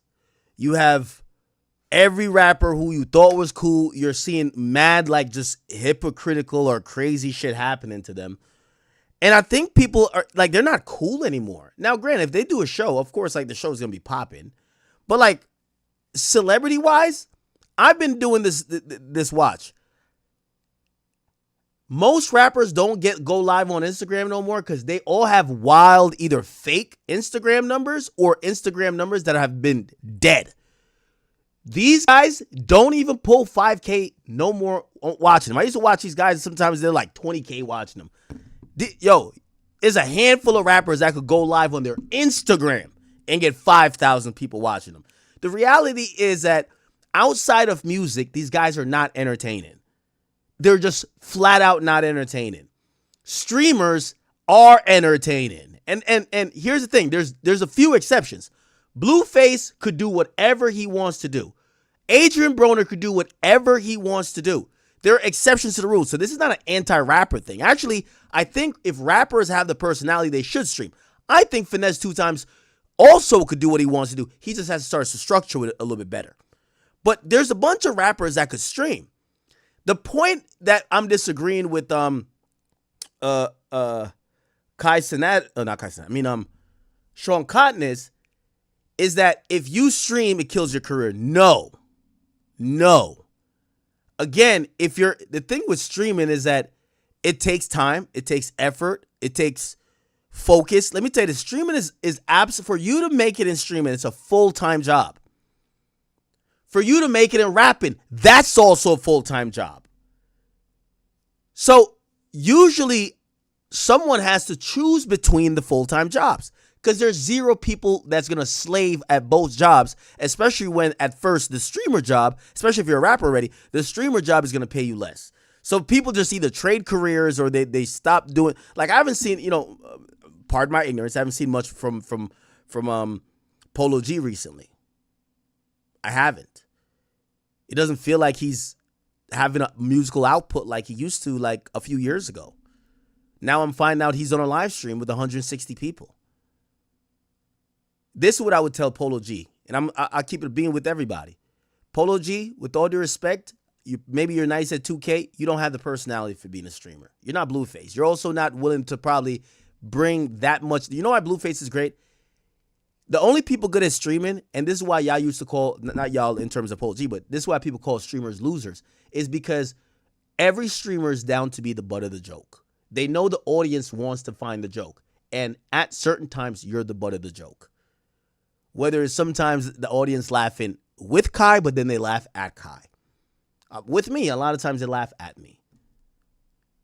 Blueface will put the embarrassing moment on camera. Most rappers live off image and like this invisible aura they've built up. They don't want to like, you know, embarrass themselves or, you know, they're still very, you know, contained in their personality and their rapper image. That doesn't work in streamer world. So this is what I would tell Polo G. Polo G, I don't think, I'm calling a spade a spade. I don't think he has the personality to blow up as a streamer. I don't. What I think he is a good musician. And I think for the time he's sitting in there trying to stream, get in the studio, brother. Get in the studio. Go make a music video. Your actual job that's gotten you this millions, that's still where your talent lies. I think a lot of people are jumping into streaming thinking that it's really easy or, well, if I already got fans, they're just going to come watch me here. No, they're not going to just watch you just click a couple buttons. It's just not going to happen. So if I had to give the advice to Polo G, I would say quit streaming, do more rapping, or find a way to still do more rapping and you can still stream. But that's working your ass off. Is Polo G, who's up maybe $20 million, does he want to work his ass off to become a streamer? I don't know. Maybe he is. Does he want to stream for countless amount of hours? Like, this is what I would say to all rappers. This is how much of a full-time job streaming is. I want to put this in perspective. A regular person works a full-time job 8 hours a day or 40 hours a week. There's 4 weeks in a month. That's 160 hours of work time. For you to be a streamer, you should be clocking around 100 to 150 hours. That's around a full-time streamer. Okay? So now if you're a full-time streamer, which you're clocking in damn near almost as much hours as the guy who's working full-time at, you know, whatever company, right? You then also have to go do rap. Then you also got to live life. And then you also got to go do shows. Then you got to travel. One of the things about streaming, and, you know, IRL obviously is a thing, but, like, it's incredibly hard when you have to move from place to place. There's a lot of, like, things. So, again, I'm not trying to tell Polo G to stop streaming, but I do want to let him and any other rapper know that this shit is, I don't think, I disagree with Sean, it's not a substitute for your career, but rappers are still thinking that they have the cool factor. I'm going to be honest with you. Rappers are the most uncool people at this moment, I believe. There's TikTokers that people have more intrigue into their personal life. Oh, they always do this collab thing on TikTok. Are they dating? People care more about that. People care more about streamers. These days, rappers, people like you for the song you have. If you have a song at the moment, they almost, like, we've turned into a TikTok era overall. People are now just fans of the song, not necessarily the artist, unless the artist could really follow that up or have some substance. Maybe 2 or 3 rappers that could get in streaming university and it benefit them because they kind of already built their foundation. Finesse 2 Times is one of them. He can get in streaming university, make something go off. People love him. He's a character. He's already a solidified rapper. He's not a new rapper trying to make a name. He gets shows. He has the foundation. It's not too many else that could really get in. A lot of y'all look like losers now. A lot of y'all look like hypocrites. A lot of y'all, it looks forced. It doesn't look real. A lot of you, when you post, when you beg Casanet to get on streaming university, you're only letting your fans know that the shit not working. Your fans are looking at you crazy. It's not a good look. Streaming is the new reality TV. Remember when Wayne said, when I retire, I'm gonna be on VH1 when I'm no longer famous? That's the. Also, here's the thing too. I want to, like, I want to give a state of streaming update for rappers who are ice cold, and you're now wondering if streaming is the revival kit, it's the med kit, it's the chug jug for your career. I want to tell you this: streaming today is not streaming a couple years ago. Okay? Unless you come on here and act a donkey, you're not blowing up. I'm telling you that now. Everybody you're watching, they either acted a donkey to blow up in this contemporary time. I'm not saying the hype of streaming is dead. Is that, listen, I've been streaming for 10 years. Actually more. Started streaming back in 2014. 12 years. I've been streaming for 12 fucking years. Right? This idea that y'all are coming over here to blow up is asinine. Like, that's stupid.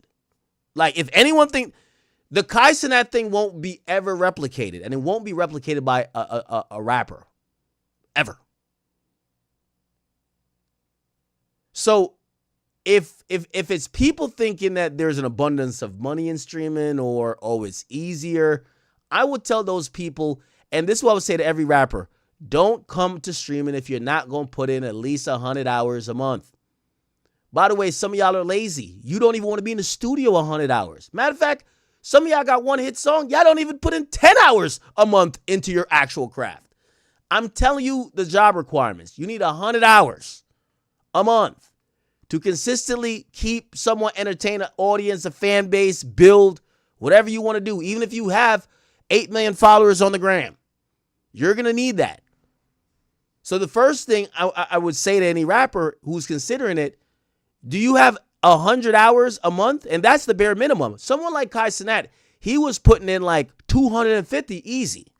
Someone like XQC, people have said he did 400 hours.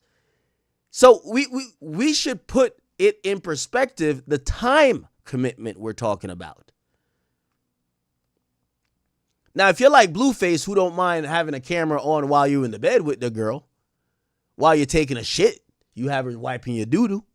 If you don't mind all of that, you're good. That's why Blueface is a natural when it comes to this. But if you don't like to work long hours, you don't like to just be stationary, being in front of a screen, you're not that exciting, you're not willing to embarrass yourself or try things new for your audience's entertainment, brother, just stick in the studio and keep making up raps. Trust me. No, I didn't say 100 hours a day. I said 100 hours a month. Yes, 100 hours a month is I wouldn't tell somebody to become a streamer. If you're getting money, remember, I'm talking to the rappers who they could go out and get 20,000 a show. If you're not going to be committed to this, don't even do it.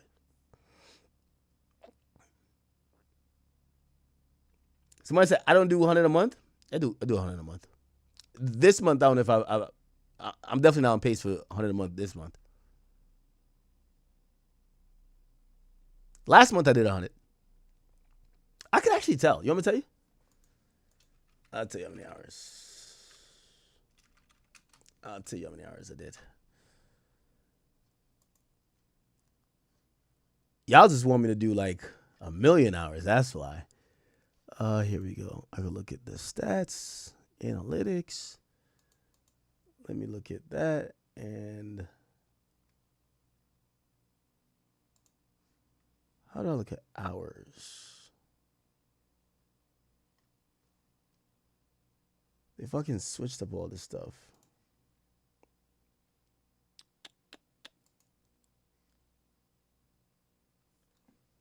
How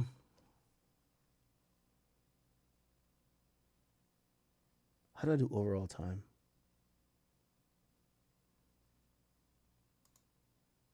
I don't know. Somebody tell me, man. What the fuck? They've switched up this website. It used to give me stats mad easy.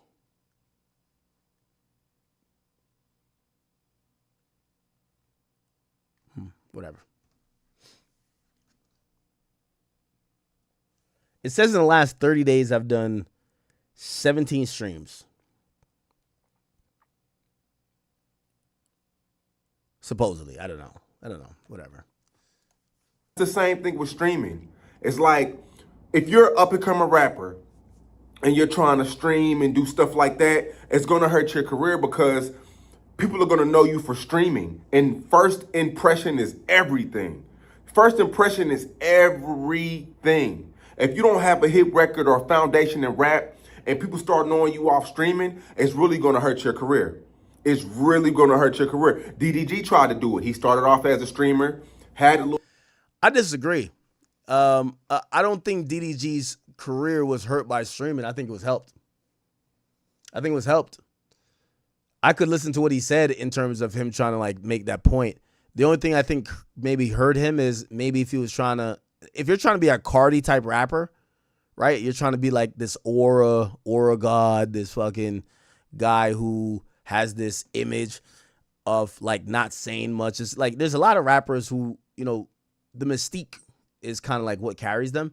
Yeah, the stream is going to hurt you there. Like the more you're seen, the more you're on camera being normal, the more you're talking, the more people know about you, is the worse it is for your career. But for other rappers, no. Like, I mean, for you to say streaming could hurt your career, if you're a Cardi B type rapper, I think Cardi B was only saved by the fact that she used to go live randomly on Spaces. So she always interacted with her fans. She always made them feel like they were satisfied with some type of content in between her putting out music, and then she dropped music and it did great. Little situation with Blueface had the song that did his thing. I think it would gold or platinum, and then he tried to stop streaming and become a rapper. Niggas wasn't buying that because we knew you for streaming first. It's just not a good look. Rappers, I'm seeing a lot of up-and-coming rappers trying to get in streamer university. If you're trying to rap, if you love rap, if rap is what you love to do, don't stream. But if you're chasing money... Nah, the reason why I'm saying no, it's just about personality. It's just about personality. Here's the problem I think rappers got to crack this new mold. The new way of getting to know people is not through interviews. So if you're a rapper and you're like, you know what, I'm going to drop all this type of music and then I'm going to do one big interview and just everyone's going to know me. Nah, it doesn't work like that. People want to know you. They almost want to know what you eat for lunch every day. They want to know you're allergic to fucking peanuts. They want to know, they want to know like so much about you that you don't have to be a streamer, but how do you communicate with your audience? The thing is, the only fan bases that seem to exist now is the fan bases that just love you. And yes, they love you maybe and your music, but if they only love your art, they move on, right? They move on. Now, granted, there's exceptions to every rule, but exceptions to that too. If they love your art and your Rod Wave because your art does something for them, is a deeper love. Same with Drake, same with like, some of these people, even Youngboy. But for the most part, like if you just have a hot song, they love the song. But after the song kind of wears out, they're not like, oh, what's this person doing? Oh, we're waiting for... No. So... money like everybody's doing. Nobody really gives a fuck about rap no more. We're seeing it. Nobody really gives a fuck about rap no more. We're clearly seeing everybody's just in it for the money. Everybody's chasing viralness. Everybody's chasing fame. Nobody gives a fuck about the money. I mean, nobody gives a fuck about rap. Everybody's only chasing money. And that's why rap is dying. You don't have these artists standing on 10 on they rap shit. You don't have these people who are bubbling, standing on 10, trying to stay in this rap shit. Everybody's in this shit for a quick dollar. And that's why rap is failing. Because everybody's running to what they used to talk down on. Niggas used to... I see so many street niggas who used to hate on bloggers. Now they're bloggers. And they try to say they're not bloggers. No, my nigga, you are a blogger. Your face is in the camera. You're talking about... I don't care if it's street shit or not. You're talking about relevant topics. You are a blogger now. That's okay. But it's a lot of street niggas who used to hate on bloggers that are bloggers now. Because the rap shit ain't work. I'm seeing it in real time. The same thing with streaming. If you had a camera 10 years ago doing interviews, doing blogs, streaming, they called you a fed. Now everybody's getting into it because they're saying that the rap shit is slow. Yeah. Okay. All right. We will, again, this is a response of Kai Cenat, who has announced that is a streamer university. Kai Cenat's coming back. Very elaborate rollout here.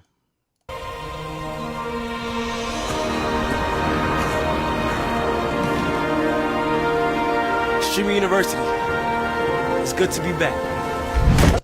Yo, I ain't gonna lie to you. I'm gonna need to see Kai Cenat sitting at that dusty ass chair he used to be at and be on a desktop stream. It's like ever since like he stopped streaming, it's like I've been dying to see the person, like see Kai. Like that's how much you feel you know a streamer. Like you're like, oh no, that's Kai.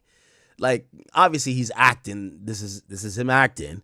So you're not gonna see him necessarily, but yeah, I just want to see like some real moments with him. I can't wait for that. Because I ain't gonna lie, the vet stuff was like, you know, let's walk around. Like every time Kai was walking, that nigga was making straight corners, man. Like he was like, if he was walking that way, he would go like this. I'm like, all right, this is some robot shit. So I just needed Kai to be himself. You know what I mean? Like whatever that bitch Gigi did to him, man. Fuck that bitch for whatever she did to that nigga, man. Whatever she did to him, man.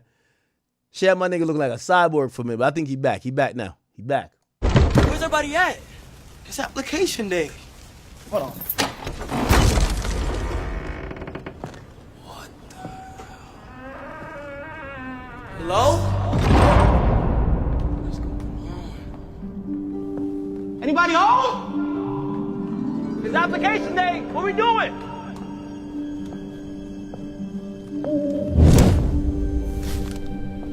Oh my gosh. What happened to this place? Are these supposed to be the new uniforms? Damn. God. Who's there? Is that you, God? Shh. Chris, what are you doing in there? They're everywhere. Huh? Nigga, I thought I was Frank Ocean for a bit, bro. Everywhere. Who? Why is nobody here? They taking over. Who? Stop saying that. Is that the owl? I'm second. Who? Chris, are the delivery owls here?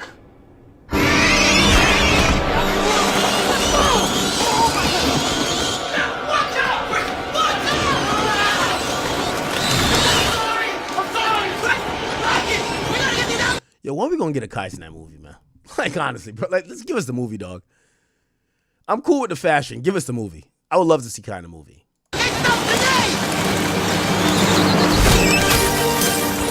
Yo, bro, never hit the owl like that ever again, Kai, okay? Don't ever hit the owl like that, okay? Wait, I have a solution. What is it? I've been working on this thing for a month. Where is it? Here! Yes!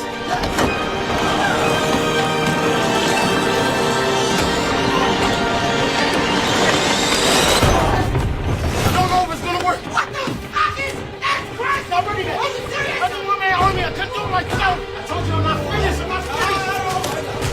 Be careful! Don't worry, I got it! It's dangerous! Don't worry! God, they're coming! Coming, Elliot!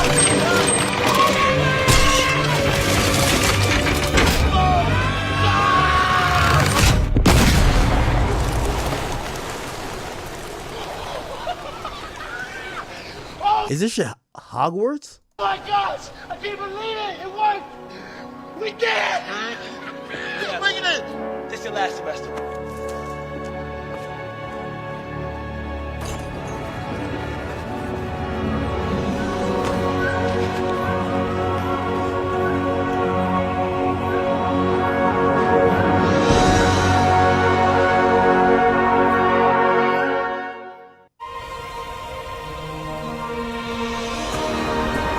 Okay. All right. Kai is back. Streaming is like very different though.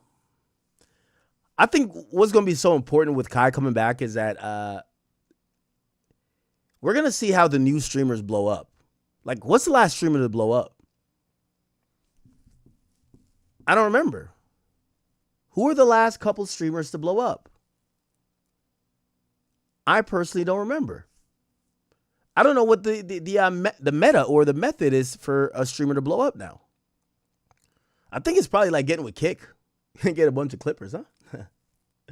Somebody said, did I apply yet? Nah. Nah. Oh, shit. Wait, how do y'all get that? Oh, that's how y'all do the gifted stuff. You can see it in the chat. You said Marlon? I don't know if there's a organic way to blow up in streaming anymore.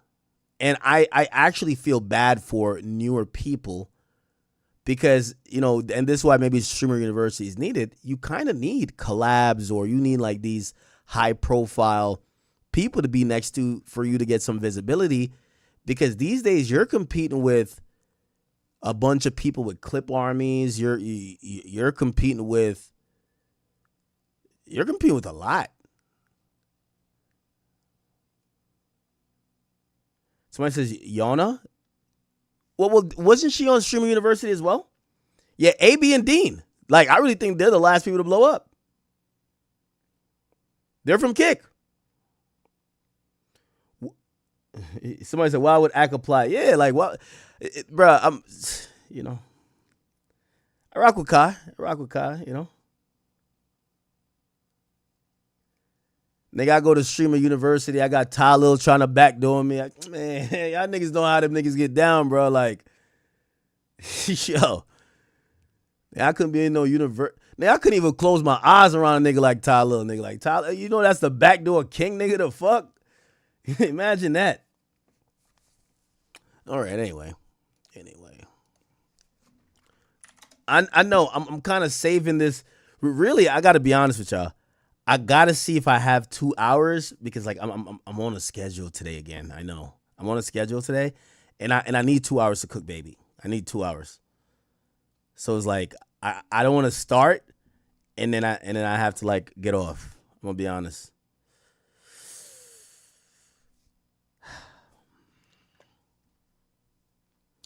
Okay. 50's back on Diddy's. Yo, will 50 ever give it up? Former child actor sues Diddy for allegedly performing oral sex on him as a minor. This is a report. This is from XXL. 50 Cent says, I missed this one. Usher gonna say no Diddy. Didn't? He didn't do that shit. Diddy's a mook. Oh, boy. Shout out to Drake. Iceman is aiming for the 4th week atop the Billboard charts. I'm going to be honest with you. This is one of Drake's most consistent albums on the charts. And I'm really, I'll say this. This happens when the narrative is clear. Finally, it's Iceman season. No more slander. Anybody who's come out with some bullshit Drake hate, we've got they bitch ass out the way. We are appreciating the music. Everybody's allowed to have great discourse about, oh shit, have y'all checked this out? Damn, Firm Friends, that shit's so fire. Damn, a little birdie told me, I love that song. Man, shit, y'all gotta go get the classic. Everybody's talking about music. I keep telling y'all, like J. Cole shit was, like J. Cole was out of the top 10, like after like 2 weeks. Kaput, gone. Get that nigga one out of here, man. You know what I mean? Listen, I definitely think that Drake having this moment running the charts is definitely because of so much appreciation for the music, but it's because all the haters have been silenced. And it goes into letting you know how much narratives is. By the way, this is the reason why they claim Drake is paying for this and third and running campaigns, because I don't think, I know you might not connect the media with sales, but I don't think if Drake had dropped that album 6 months after Not Like Us drops, it's going to be this successful. Why? People weren't focused on the music. There was so many detractors who were just bringing down the conversation elsewhere. Good job to Drake, though. Oh, this is Soulja Boy. He's trying to get on. I think Soulja Boy could be on Streamer University. If I don't make it to Streamer University this year, I'm on your ass for the whole year, Casanet, because I'm going to feel like you clicking up with my ops, and I'm going to feel like you don't like me, nigga. And if you don't like me, I don't like your bitch ass either, nigga. So what you want to do, nigga? That's your only opportunity, Kai. This your only opportunity. On God, once I get on your ass, can't nobody stop me, nigga. Nigga, you gonna put me in Streamer University, Casanet, I'm on your ass. Everybody record this, clip it, send it to that nigga. But this your only warning, Kai. You click up with DDG again, it's fuck both y'all bitch ass niggas. Casanet, boy, you got one more chance.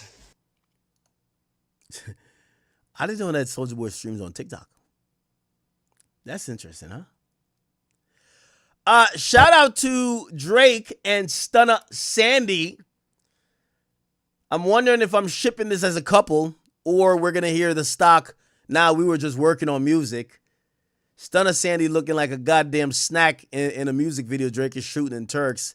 This is at Noah's Ark.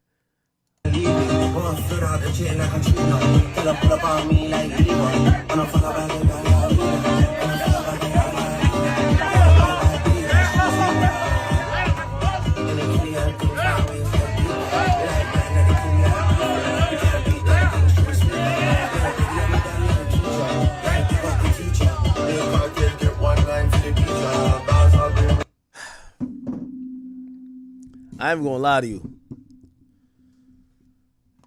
Drake hilarious, man. I think my nigga Drake couldn't fuck Ice Spice, so he just got a replacement, man. He got her body double. Or not body double, but he just, you know, they said Stunner Sandy, yo, Stunner Sandy is like designer to she's designer to Ice Spice being Future. You feel me?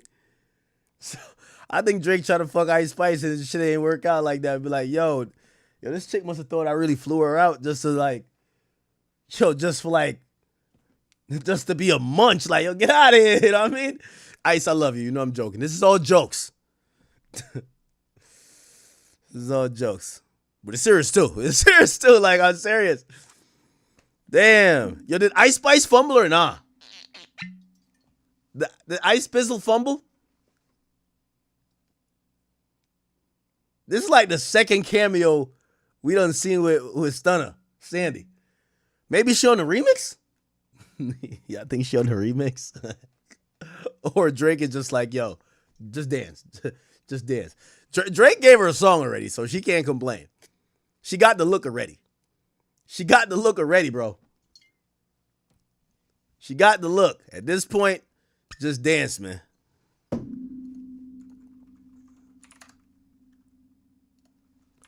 Stunner Sandy.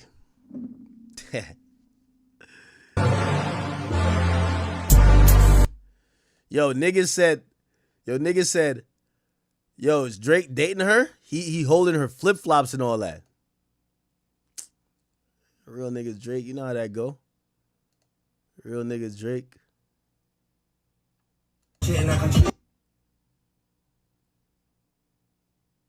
Oh, she posted some new pictures too. Holy shit.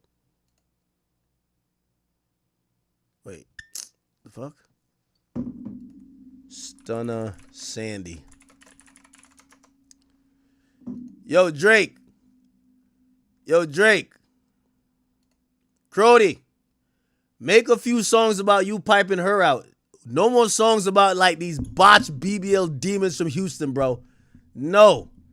If you gonna spend the mill on Shorty. Yes. Stunner Sandy, she from New York.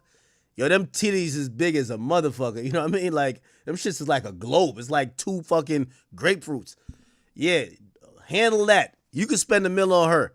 But no more botched 6s from motherfucking Houston, gang. Come on, bruv. Okay? You could cop her the penthouse. Cop what? I thought this was Drake's name right here. I'm like, oh, Lee.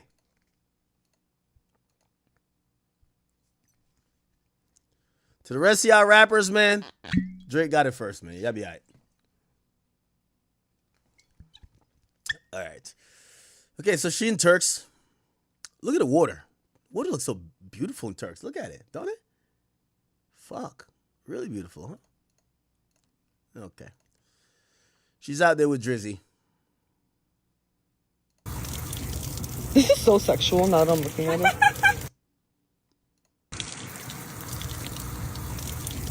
This is so sexual now that I'm looking at it.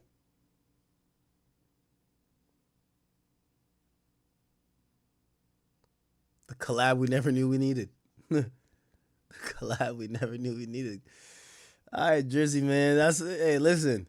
Y'all know me. I support my boy being a whore as long as he makes music out of it. The day Drake stopped rapping about these escapades he's on, then I'm going to start hating. I ain't going to lie to you. Somebody said, is Drake going to promote the album? Bro, he's promoting it right now. A tour announcement, major performance or something. Oh, you want an announcement? You got some announcements coming. You got some announcement. Damn. Yo, what's going on with DJ Khaled, man? Yo, why does DJ Khaled keep putting that thick ass pomade in his fucking hair?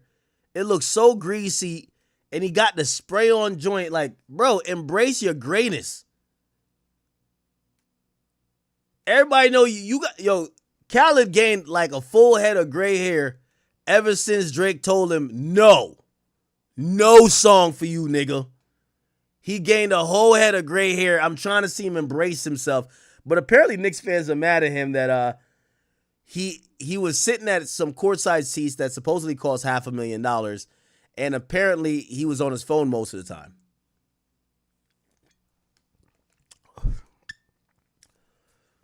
Yeah, he was trying to text Drake. He's trying to get back cool.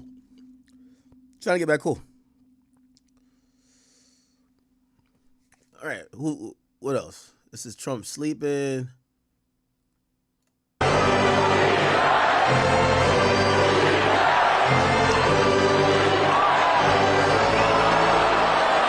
Yeah, actually, I changed my mind. Trump wasn't sleeping. So when you're in a skybox, like a skybox is like a mid-level seat. Like you're actually right below the 300s and the 200 and above the 200s. If you don't know what that is, an arena, like you have 100s here, 200s here, 300s there. The skybox level usually is like around there. Meaning, yeah, you could look on the court, but it's not the closest view. Usually there's TVs in front of each seat. So what Trump is doing, he's not sleeping, he's looking down. And when he's looking down, both of them, you can see this guy's eyes, he's clearly looking down. There's a television in front of Trump and this guy. So I don't think he was sleeping. Anyway, Knicks fans are mad at Trump. They claim he made niggas lose. I disagree. It's I said this on my gambling stream. It's really about the prices of the tickets. I definitely believe the Knicks need their fans to be boisterous. They need their fans to be like belligerent. And it's not Trump the reason why they didn't get in that building. They would have waited 2 days to get in that building if they had to. The problem is the prices. When you have tickets in the 300s going for $4,000, you're not going to have the true fans. The people who are going to scream till they lose their voice, they can't go to work the next day. That's what was missing. Yes, obviously Trump made it inconvenient for people, but the real thing the Knicks was missing, and you got to blame Trump for no watch parties outside, but that's not going to affect the game. Well, I guess it might affect the energy, so I'll give you that. But in reality, them ticket prices is why the Knicks look so unfamiliar. And I said this earlier on the stream, I said, I went to like 11 to 12 NBA YoungBoy shows. The weekend show was in New York. Why? Everybody saw it was the Poppin' Tour online, and the ticket prices went up. Everybody who's who showed up to the event. They don't know YoungBoy's music. They're not as turned. They're not as wild. And all the real YoungBoy fans didn't really, I don't think we had half of the fans in that building that were YoungBoy fans. There's a bunch of dick riders. So I think that's what's happening now. You need real Knicks fans in that building. And is that James Dolan? James Dolan should know that. He should know that.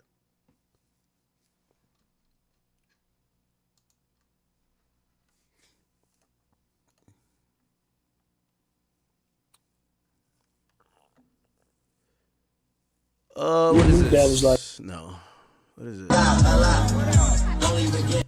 This is what I was talking about with Gunna, chat. This is what I was talking about with Gunna.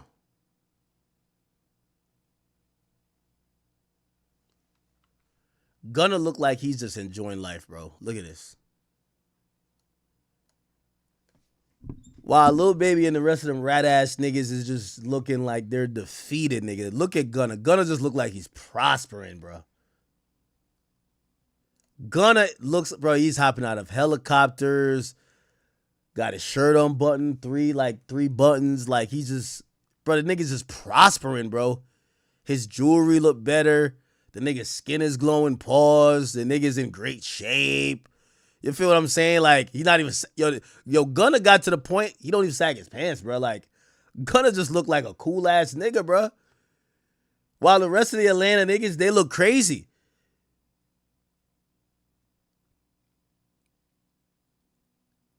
You got Young Thug and Lil Baby, they looking like Pinky and the Brain. The rat version. Well, actually, they rats. Yeah, like, bro, this shit looking bad, gang. I ain't gonna lie to you. Like, Gunna really outclass all these niggas. Like, he hit them with a crossover.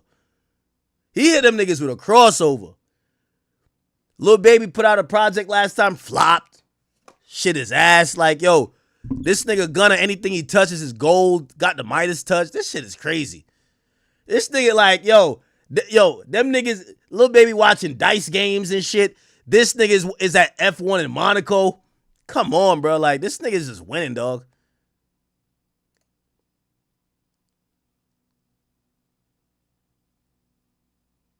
Shit's crazy.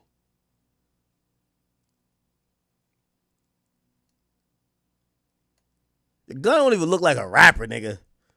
Nigga look like a Forex trader. I'm gonna be honest with you, man. Look, bro. How does Gunna make look? Yo, yeah, fuck it. Yes, ma'am, too, man. I feel him. Fuck that. These niggas was fighting over Cleveland Ave. This thing gonna be there. Damn, this one look good.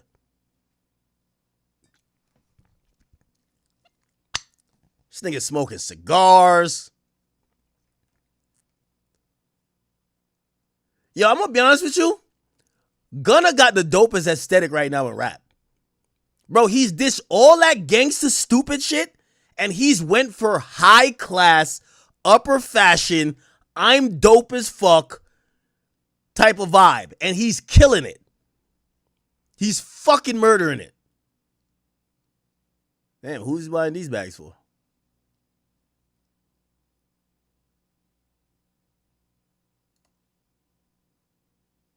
Yo, this nigga don't even wear sneakers no more.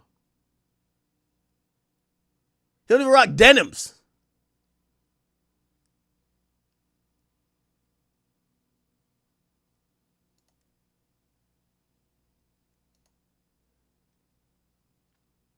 Nah, this is different. I can't even lie.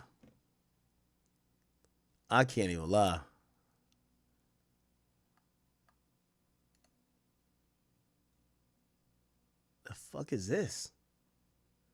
Gunna's culture now? He playing basketball right where there's a helicopter thing at? Oh, nah, this nigga's flexing.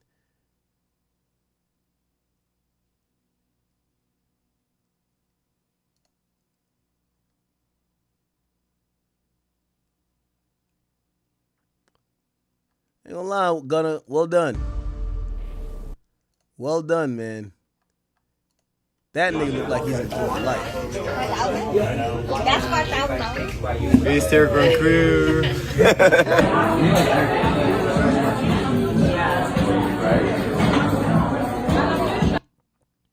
Yeah, I'd go to this restaurant and be like, yo, where the chicken wings at, man?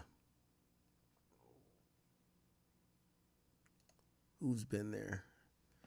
There's mad niggas in Monaco, huh?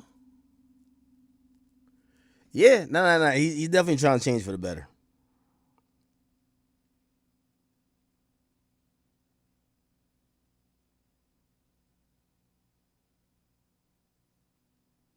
What the fuck? Chat, I'm trying to see if I got my 2 hours for Lil Baby, bro. Don't worry. I'm trying to see if I got it.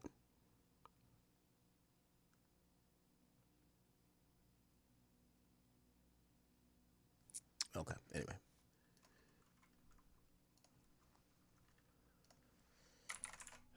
I know y'all are so ready. Y'all like, get to it, nigga. Stop yapping.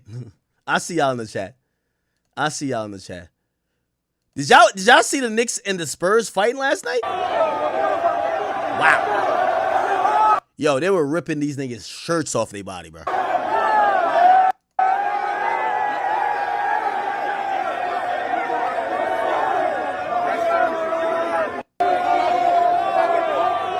Nah, there's some insane footage. I don't even want to play it. Like, it looks crazy violent.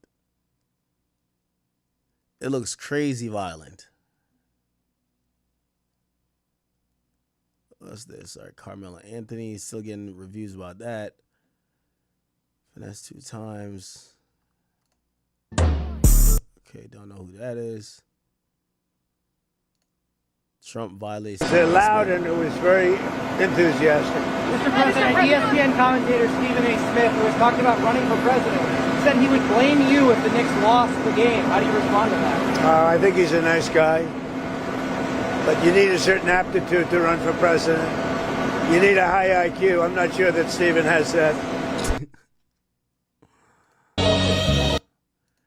All right, everything's about the Knicks game. God damn. Stephon Diggs' pictures is going viral after he posted this on Instagram.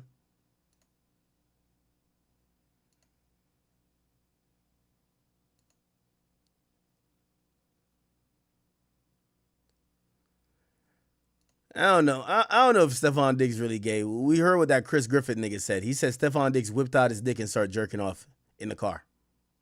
I don't know. I do know Stephon Diggs fucking like half of these niggas' girls, so.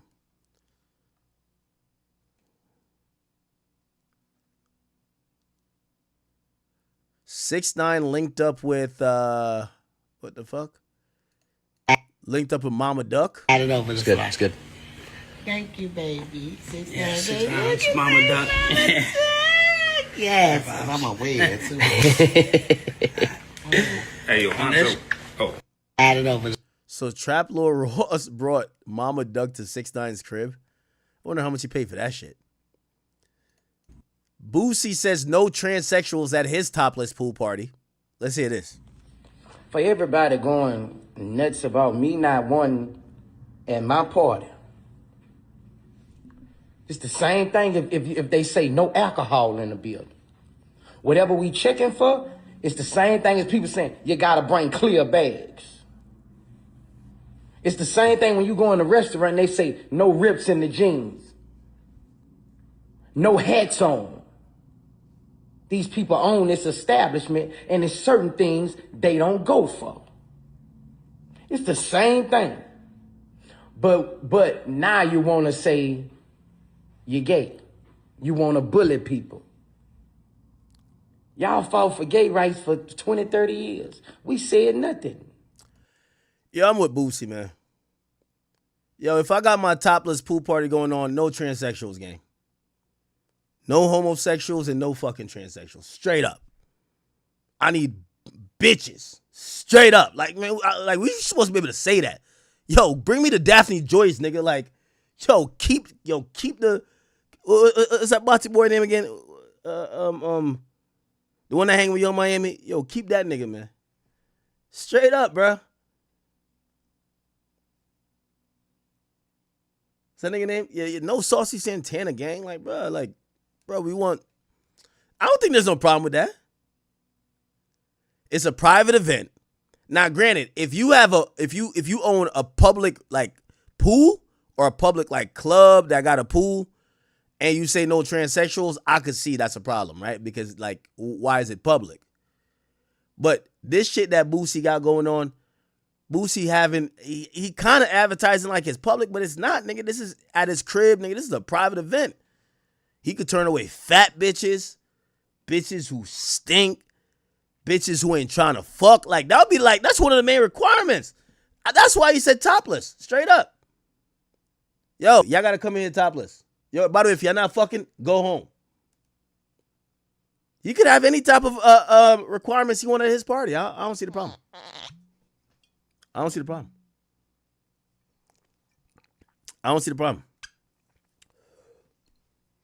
And if you a fan of Boosie and you a transgender, bro, wait till one of his concerts, nigga. This one ain't for you. It's like saying no kids. Yo, listen, we gonna be drinking alcohol. We don't want no kids around. This is a grown man activity. Well, at Boosie pool party, it's gonna be heterosexual. You know they be fucking at Boosie pool party, right? Yeah.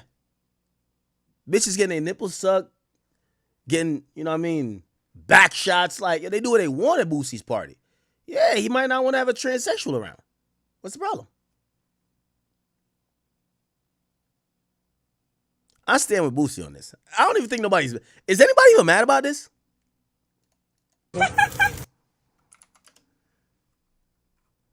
I seen this other thing. Apparently Boosie was going to be performing at the Barclays with and they put him to be quote unquote going against Charleston White. And I was like, damn, is this about to go down? Man, Boosie came out and said, nigga, fuck no, I'm not doing that. I'm canceling immediately.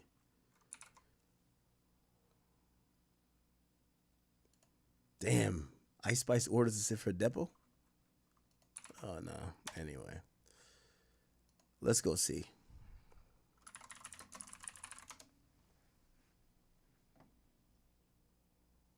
Hey, New York City. So they put him on a flyer saying that he was going to battle on Wild 'N Out versus Charleston White. And he's coming out to say, fuck no, I'm not doing that.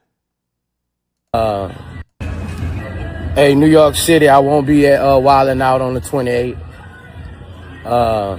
These motherfuckers trying to put Charleston White on the show. They playing all kind of games. Motherfuckers trying to send me to jail, man. So I won't be in New York, so that's what it is. Wild 'N Out, send me y'all paying information so I can send y'all money back. Boosie. Hey, New York City. Yeah, he really hates Charleston White. He really hates Charleston White.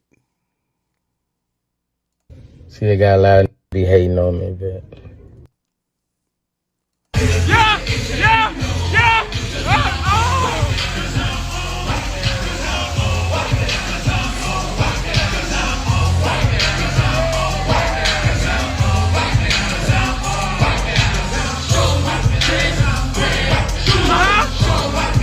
Yo, Charleston White's a comedian, man.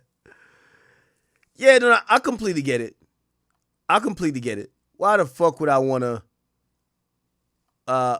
why would I want to go in front of an audience to face somebody I don't like? You know, he doesn't like Charleston for talking about his kids. It's much more personal than just like back and forth words. He really doesn't like Charleston. And I think people have been trying to bait them into doing this, and Boosie's consistently said no. Apparently, at one point, they were going to pay Boosie to come on Aiden Ross's stream, but the caveat was Boosie had to confront Charleston White. He canceled. He didn't care about the money. So I don't think he want to be nowhere near Charleston White. And I understand why. Nah, bro. I just feel like, you know, they mad because the truth hurts, you know. I come up under Tecmo. Yo, I ain't gonna lie. I haven't seen Boosie online ever since he stopped doing Vlad. Like, I don't know if it's his Instagram deleted, but Boosie's visibility is at an all-time low. I didn't even see this clip. He reacts to some guy getting his nail polish, and he wore this on the Madden cover? But I never thought in a million years that I would see a Madden cover with one of the best players with his fingernails painted. A game that sold to billions of little boys. What kind of message are they sending to these little boys? I never thought in a million years I would see this. As parents, how much do they have to do for us to say that's not right? Us daddies got to go tell these boys that we got raising them to be men. That's wrong, son. That's for women. And not just daddies. These mothers, single mothers who raising boys to be men. You have to tell your son that's not right. Or in a couple months, he going to play in your fingernail polish. You know what I'm saying? Next is going to be lipstick on the covers, thongs. Is that enough? Man hiking a ball with a thong in his ass. Is that enough for you to tell your child that it's wrong? That is wrong. See, that's what it's going to next. Lipstick, thongs. You know, I never thought I would see this, you know. A game that sold to billions of little boys. You're pushing it. Half of these kids, they're so young, they can't even think for themselves too much. Some of them can, but most of them, they go by what they see. You know, like, what message are they putting on these billions of little boys who buy these games? You know, I'm just asking as a parent to the other parents, when is enough? To the daddies who raising men to be boys. The single mothers who on that football field at practice raising that boy to be a man. When is enough, man? John Madden turning over in his grave. It's a sad day for Madden. Is this real?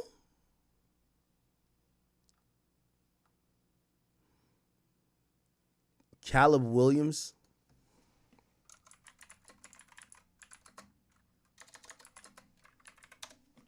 Madden cover.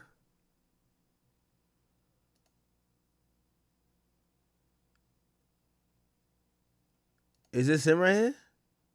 With his nails painted?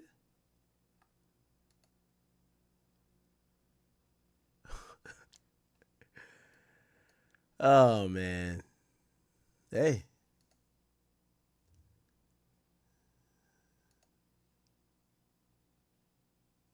Fuck it. Fuck it.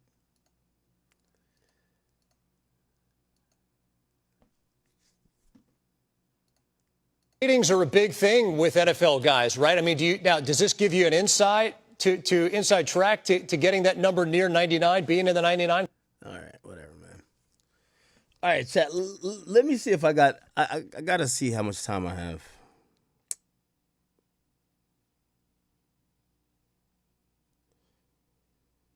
Chat. I'm not gonna have enough time.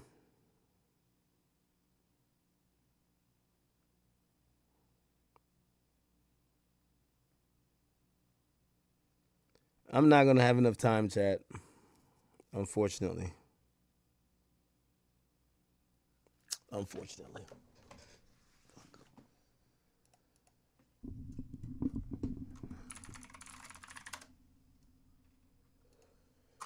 Oh boy, what's going on in the timeline, man?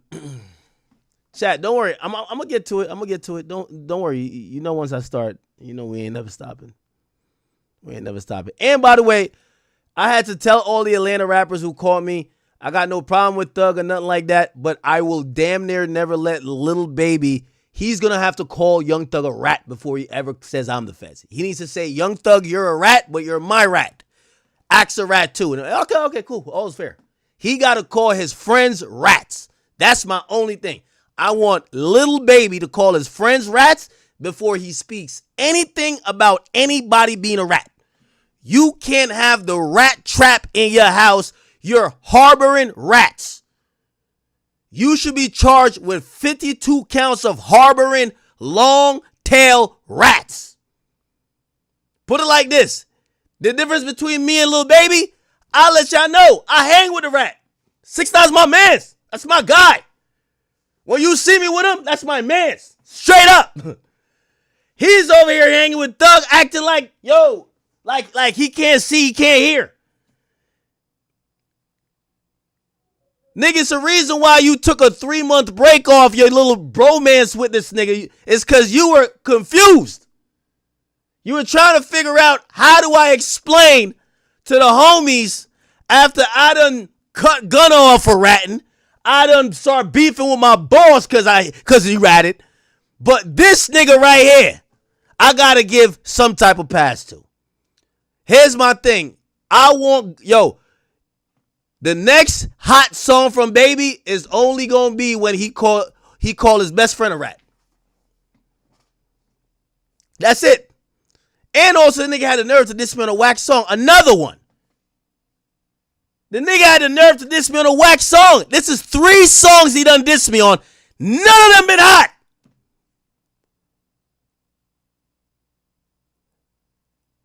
Lil Baby literally is the new Iceman. Cold as ice. He dropped his last project. Yo, the boy did like 17K, bro. This is who we're talking about. The moment I seen this pussy ass nigga mention me, first of all, he ducked the fight. I say, yo, let's squabble up. All of this gangsters talk, no squabble up. Come on, man, pussy. Now he's back talking street shit, tough shit. Who's a rat? Who's a fed? And he's hanging with the biggest one. Check both of them boys for a badge. Check them. Check them for a badge. Yo, you go to Atlanta, you gotta check them niggas for badges, wires, hidden cameras, GoPros, the DJI little mic. These niggas, yo, Atlanta rappers can't tell me about nobody snitching till they start calling the snitches out that they hang with. Y'all frolic with snitches.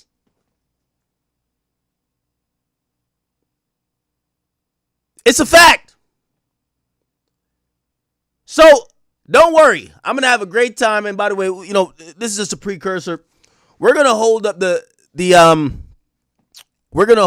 fucking mirror to these Atlanta rappers, because that's what happened. You know, after all that happened, I've realized something. Other than Future, this is why Future act like you don't know them. Y'all realize Future act like you don't know no other Atlanta rappers. When they get into trouble, Future don't even act like he know what's going on, bro. Future look like he trying to, like, I don't know, like he trying to claim Savannah or something, like when shit. He don't want to be nowhere near anybody that got no snitching room, none of that. I bet we won't see another Future and a Young Thug album coming. I bet we won't see that. Future, one thing about that nigga Future, he know how to keep his face card clean. Oh, y'all niggas got rap rumors? All right, peace. I'm out of here. Facts. That boy's out of there. That boy's out of there. And for the people who might be like, Ak, why do you care about this? It's because here is going to be the downfall of Atlanta. And I'm glad I'm in the position I'm in. This is why I hate me, and this is why, Lil Baby, you keep fucking around, I'm going to take your budget again, too. You see, I take money out of y'all pockets. Y'all don't take money out of my pockets. Okay? Y'all the street guys. I dig in your pockets. Facts. Get mad all you want. You ain't never dig in my pockets. Ever. Okay? The last time cost you. The last time cost you. We'll see what this one gonna do. But yeah, you know, it's a little warm up. You know, I'm glad I've worked to get this position in media, because one thing I'm good at is making sure y'all niggas don't change the subject. So now, since you want to talk about feds, cooperants, and snitches, I want you to clarify who the feds, cooperants, and snitches are in your crew. The niggas you're hanging out with, you're rapping with. Young Thug, and I think Atlanta as a whole, y'all shouldn't talk about rats no more. There's no city with more rats than Atlanta. Atlanta is the home of rats. If we go down y'all top 10 rappers in history, half of them are rats. That don't even make sense. Y'all could say New York, but it's just 6ix9ine. And the thing about the rats in Atlanta is, like, they're caught on 4K. They're on audio tape, like, and they act like that nobody heard it. They act like nobody heard it. They're on 4K video. They on commercials. They on everything. Like, these niggas is wildin'. So again, I'm only offended that it's a nigga from Atlanta trying to call somebody else out about ratting, cooperating, fed work. I'm like, I know this nigga ain't talking not from the place you're from. Not when your best friend is that nigga.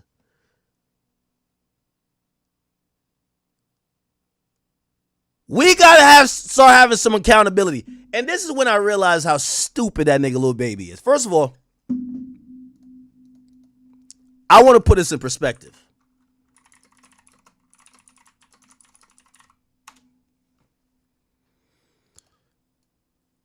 His last project did 32K. Lotto did more than him. Dead ass, I'm keeping the bean. Lotto did more than the nigga. That's a fact. So I know for this next release, and watch this is going to be a good time to see. I'm gonna show you. I don't care. I've always said, I don't care if it's the biggest rapper in the game. When you go against me, I'm bringing the belt out. That's how confident I am in my shit. Listen, whatever your sales is going to be, let's take it down a notch. It's okay. So you did 32K last time.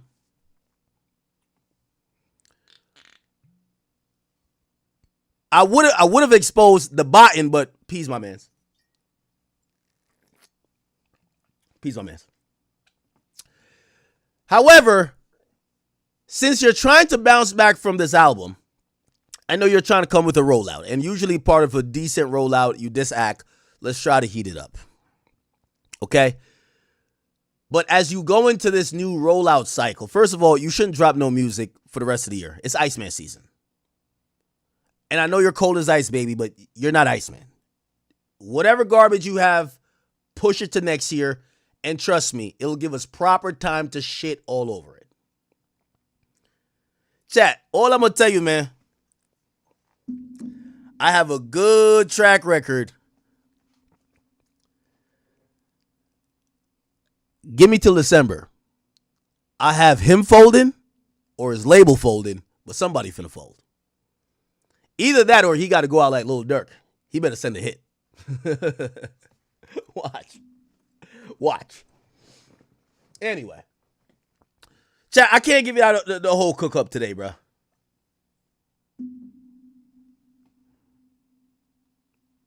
Can't give you out the whole cook up, man. I don't got time for this joint. I should do it at the top of the stream, shouldn't I? What the fuck is this?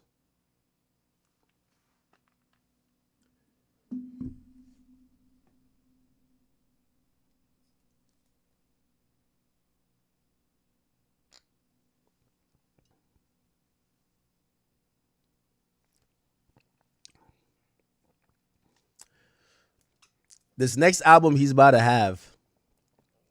So they're gonna use the Kendrick package. I'm telling you this is a fact. So he sold 32,000, but they tried to word it in a way that this was like a mixtape. This was not even supposed to be on streaming. No, nigga, it did what it did. It did what it did, brother. You did 32,000, and he did that pretty much. What year was that? He did that about a year ago, right? No, actually about 7 months ago.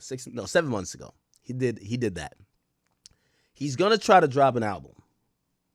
You feel what I'm saying? And they're gonna act like these numbers don't really show his current position when in reality it does. You know, if 32,000 people or 32,000 sales is the equivalent from the streaming numbers, people weren't that interested in it. It don't matter if you call it the leaks. It don't matter if you call it the main. It don't matter what you call it. Like, that's just what it is. So we'll see. I have the proper breakdown on it. I can't stay much longer. That's why I feel like I'm half-assing. I know y'all want the proper blackout. It'll happen.